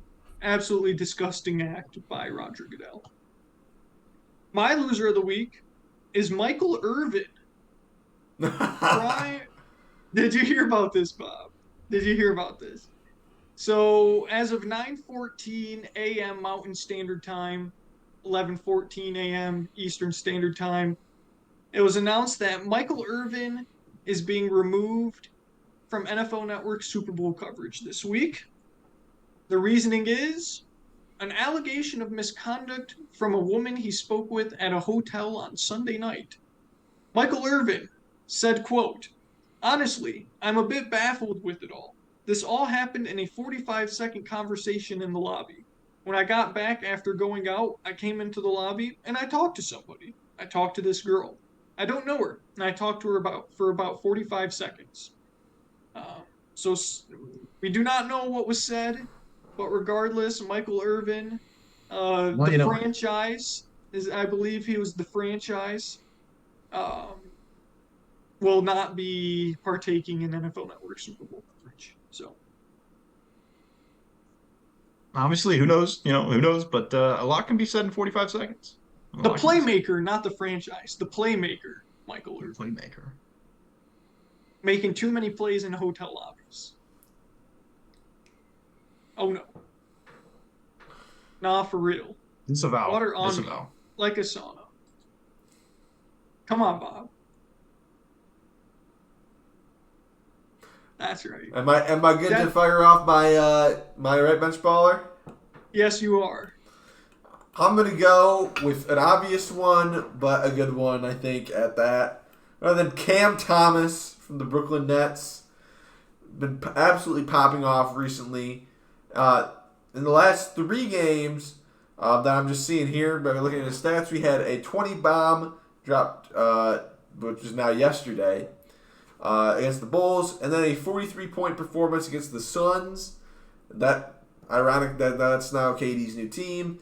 And then a 47 bomb dropped at the Clippers, and he had a great chance to go for a 50 bomb, but came up short on a 3 at the end.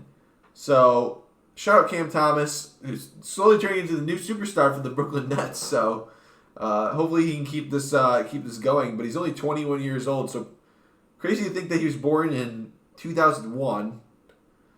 And now there's players like that in the NBA that are making waves and that are younger than us. We're old, boys. We're old. So absolutely nuts, and shout out Cam Thomas. Youngest player in NBA history with not 1, not 2, but 3 straight 40-plus point performances. Super crazy impressive stuff. Dennis, hit it. Yeah, I was going to go with the obvious one too and shout out Cam Thomas. But before the podcast started, Bobby told me I wasn't allowed since I don't like the NBA and don't follow any of the players and hated on LeBron. So I wasn't allowed to pick an NBA player, which is fine. It's okay because college basketball is better. And I've gone with a young man by the name of Tyrin Lawrence, I believe is how you pronounce Tyron's name. 19 points for Vandy Wednesday night, including a buzzer-beating 3 to beat number 6 Tennessee and take down the Vols. Shout out Tyrin Lawrence and the Vanderbilt Commodores? Is that right? The Vanderbilt Commodores, baby, taking down the Vols. Yeah. Screw Tennessee. All they did was complain after they came to Tucson, got beat, and had to go home. They were like, UofA's not that good. You guys got bailed out by the refs, blah, blah, blah. Nah, UT, you guys suck. My right bench baller of the week is going to be Jalen Noel of the Minnesota Timberwolves. Posted an impressive game Wednesday, 30 bomb, 66% from 3, 68.8% from the floor, 4 boards, 6 assists, 2 steals, and a 143-118 win over the Utah Jazz. Not much else to say about that. 30-point bomb from a guy who averages 19.8 minutes a game. So, Jalen Noel, right bench baller, Minnesota Timberwolves. Bob, do you have a GTT or money segment for this week? Well, I was going to do the Super Bowl, but we kind of already talked about the Super Bowl, so I was thinking that maybe we would count down our Super Bowl predictions as our picks for the week, and then do a final summary of the, next during the next pod, we could get started with some NBA games. Then now that the NFL season would be officially over, and we can get a summary on how we all did for football, and then see how we do going into some basketball. Sure. What's the spread at right now for the Super Bowl? The spread. I know it's kind of going back a little bit, like a point or two, kind of either way. The spread is currently -1.5. Philly. If you guys are interested, I know it's, some old news now. But the results from championship weekend, our game that Bob gave us was the Eagles 49ers. At the time of the recording, Philadelphia was favored by 2.5. The over-under was 46.5.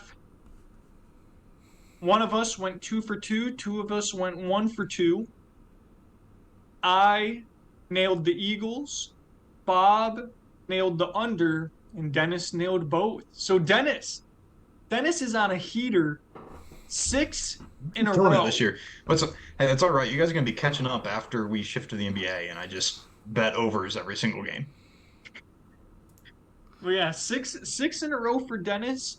Could have been 8 in a row, but he missed the week we did the Jaguars Chargers game. But Dennis just on an absolute heater. 6 in a row. Just follow me. Philly, baby. Bob, Philly. What are the lines in the spread? -1.5 for the Eagles and over under 50.5 points. Yeah, I already outlined my thoughts on this game from a side perspective, so I'll get going. 1.5 is nothing. I say that they're going to win by like literally 1. Yeah, give me Philly in the -1.5. I'm taking that. And then, man, 50 points. I see why it's there. But as a good portion of my reasoning is simply that I think Patrick Mahomes is going to get beaten up a little more than he has in previous weeks to get here. And I think there will be some punting as a result. I see this as actually a defensive of enough game to keep it under the 50.5. That's kind of a high mark. So I'm going to go under. I will go another direction. I'm going to go with the Chiefs +1.5 and also under the 50.5. I'm going to take the Chiefs as well, obviously, and also going to take the over. Think this game screams 27-24, which hits the half point over the over. I don't know. Aiming over it. It's just going to be, just going to be one of those games where 51 just feels like a good number to me. I don't know what it is. Great number. But yeah, once after the Super Bowl, obviously, I can get the summary of the scores together. We can sort of call that season 1 of, this. I don't know. What season would it be actually? Now that the NFL's over, do we start a new season of the pod? How does that work? Well, we can. I mean, we haven't made that distinction. We'll have to talk about that. We'll have to figure that out. Correct. It's true. Well, anyway, whatever it'll be, we can have an overall winner for this season of podcasts that we've done. And then we can start afresh with Bob hitting us with whatever random NBA and or NCAA games that he manages to come up with. So don't forget the NHL exists too, Bob. And then eventually we're going to get back into the MLB again as well. Well, I think you guys there might be some Premier League action coming your way as well. Oh, no. I do like my Premier League action. As the race for top of the table and relegation heats up here towards the end of the season. So, Bob, where are Wolves? Where are Wolves FC? Wolves FC. Let's take a look for you, Derek, as we wrap this baby up. As I'm looking this up, you can find us on Twitter at GarbTimeTakes and on Instagram at Garbage Time Takes, and of course find our link to our website in the description of this video below. And the Wolves are currently in 15th place in the Premier League table, above relegation by 3 spots. So they, out of their last 5 games, they've had 2 losses, 2 wins, and a draw. So Okay. Bob, what about Leicester City? Leicester City 1 spot above Wolves. Okay. So I'm trying to think of all the like not typically good Premier League teams. the kind of this, I would say one of the shockers for not normally great, but is doing very well this year. Newcastle 4th in the league this season. The draw machine. They have drew 10 games this season, which is Bob, what about a ton. Leeds? Is Leeds United a Premier League team? They are 1 below Wolves, 16. Man, I'm absolutely killing it with the absolutely name's mediocre down. Premier League teams. That's right. Correct. What about Bournemouth? Bournemouth in relegation at 19th in the table. Oh no! Oh no! 4 losses and a draw in their last 5. Oh no! How much time do they have left to avoid relegation?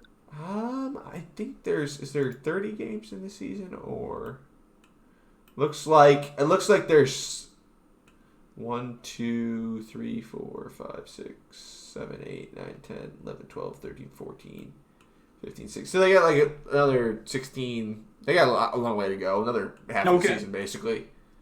What about Swansea, Bob? Swansea, not even. They're in the Championship right now. They're not even in the Premier League. Have they ever? They have been a Premier League team before, though, haven't they? They have, yes, they have. And they were Swansea. so bad they've been relegated. Oh no! Oh no! Not Swansea. I mean, let's see. Are they in the Championship nowadays? Oh my gosh, they might even be. Oh, Don't tell me they're gonna. They're 13th in this Championship. Okay, they're not. They're not. You had me worried they were gonna be double relegated. Zoinks. Not quite. Not quite. What about Sounds like we got some Premier League action coming up on the pod. what's the maroon team that has like the 2 yellow hammers? The maroon team is that? Are you talking about Man United? I don't think so. Let me. Maroon I'll just. team with 2 yellow hammers. They might not even be yellow hammers. West Ham. Yeah, West Ham. Oh, West Ham. They're 17th, 1 above relegation. So I nailed almost The entire bottom of the entire table. bottom 6. Yeah, you did. Everton and Southampton were the 2 teams I missed in the bottom 6. Yes. What a run. Bob, nice to see Crystal Palace right in the middle of the pack. I guess. Bob, why is Liverpool in 10th? Are they dog water? They have been playing terribly. They are actually kind of, yes. Who the heck is Brighton and Hove Albion FC? Brighton Hove Albion. BHA. They're in the mix. No sleep. And Brentford. Who is It's time to wrap Brentford? this up. Come on. What are we talking about here? Who is Brentford? What are we even talking about? They were actually like promoted like a year or 2 ago. Well, see, that's why I don't know who they are. Yup, at the end of the 2020-2021 championship season. They do have a cool bee as their logo. They do. Yes. Brentford. Well, good for Brentford. Do I recognize anyone on their team? If you made it 2 hours and 15 minutes into the pod, I hope you enjoyed the Premier League banter. I do not recognize a single player on this team. 4 pods. Who is Pontus Jansson, captain from Sweden? What's his rating in FIFA, Bob? I mean, like, do you want to actually know? Yeah. Okay. What's his name? How do you spell it? Pontus Jansson. 75 rated. And he's their captain. And this team is 7th overall in the You Prem. can buy him for 400 coins. He's got 53 pace, Incredible. Derek. 53 pace. Incredible. At center back. Yeah, I do not recognize a single one of these names. Maybe it's because I've been out of touch with soccer for so long.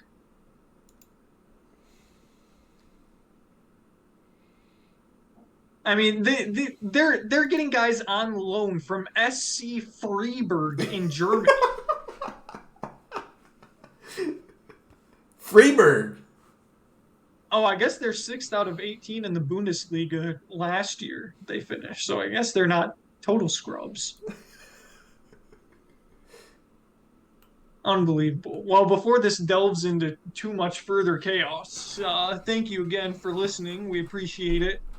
Feel free to like, comment, subscribe. Greatly appreciate it. That way you'll always be notified when we post a new pod. And whatever other random videos that sometimes go up once in a blue moon. Don't want to miss it. But again, thanks for watching. Glad to have the whole squad back. Glad I did not have any more tire troubles. And hopefully there will be no future ducking of Dennis Weaver and his defense of the Cincinnati Bengals. Maybe next time we can get into what we thought about the Pro Bowl, because I didn't watch a single second of it. Anyway. I do not either. Anyway, thanks again for watching. Appreciate the support. Without further ado, in 3, 2, 1. Peace. peace. Peace.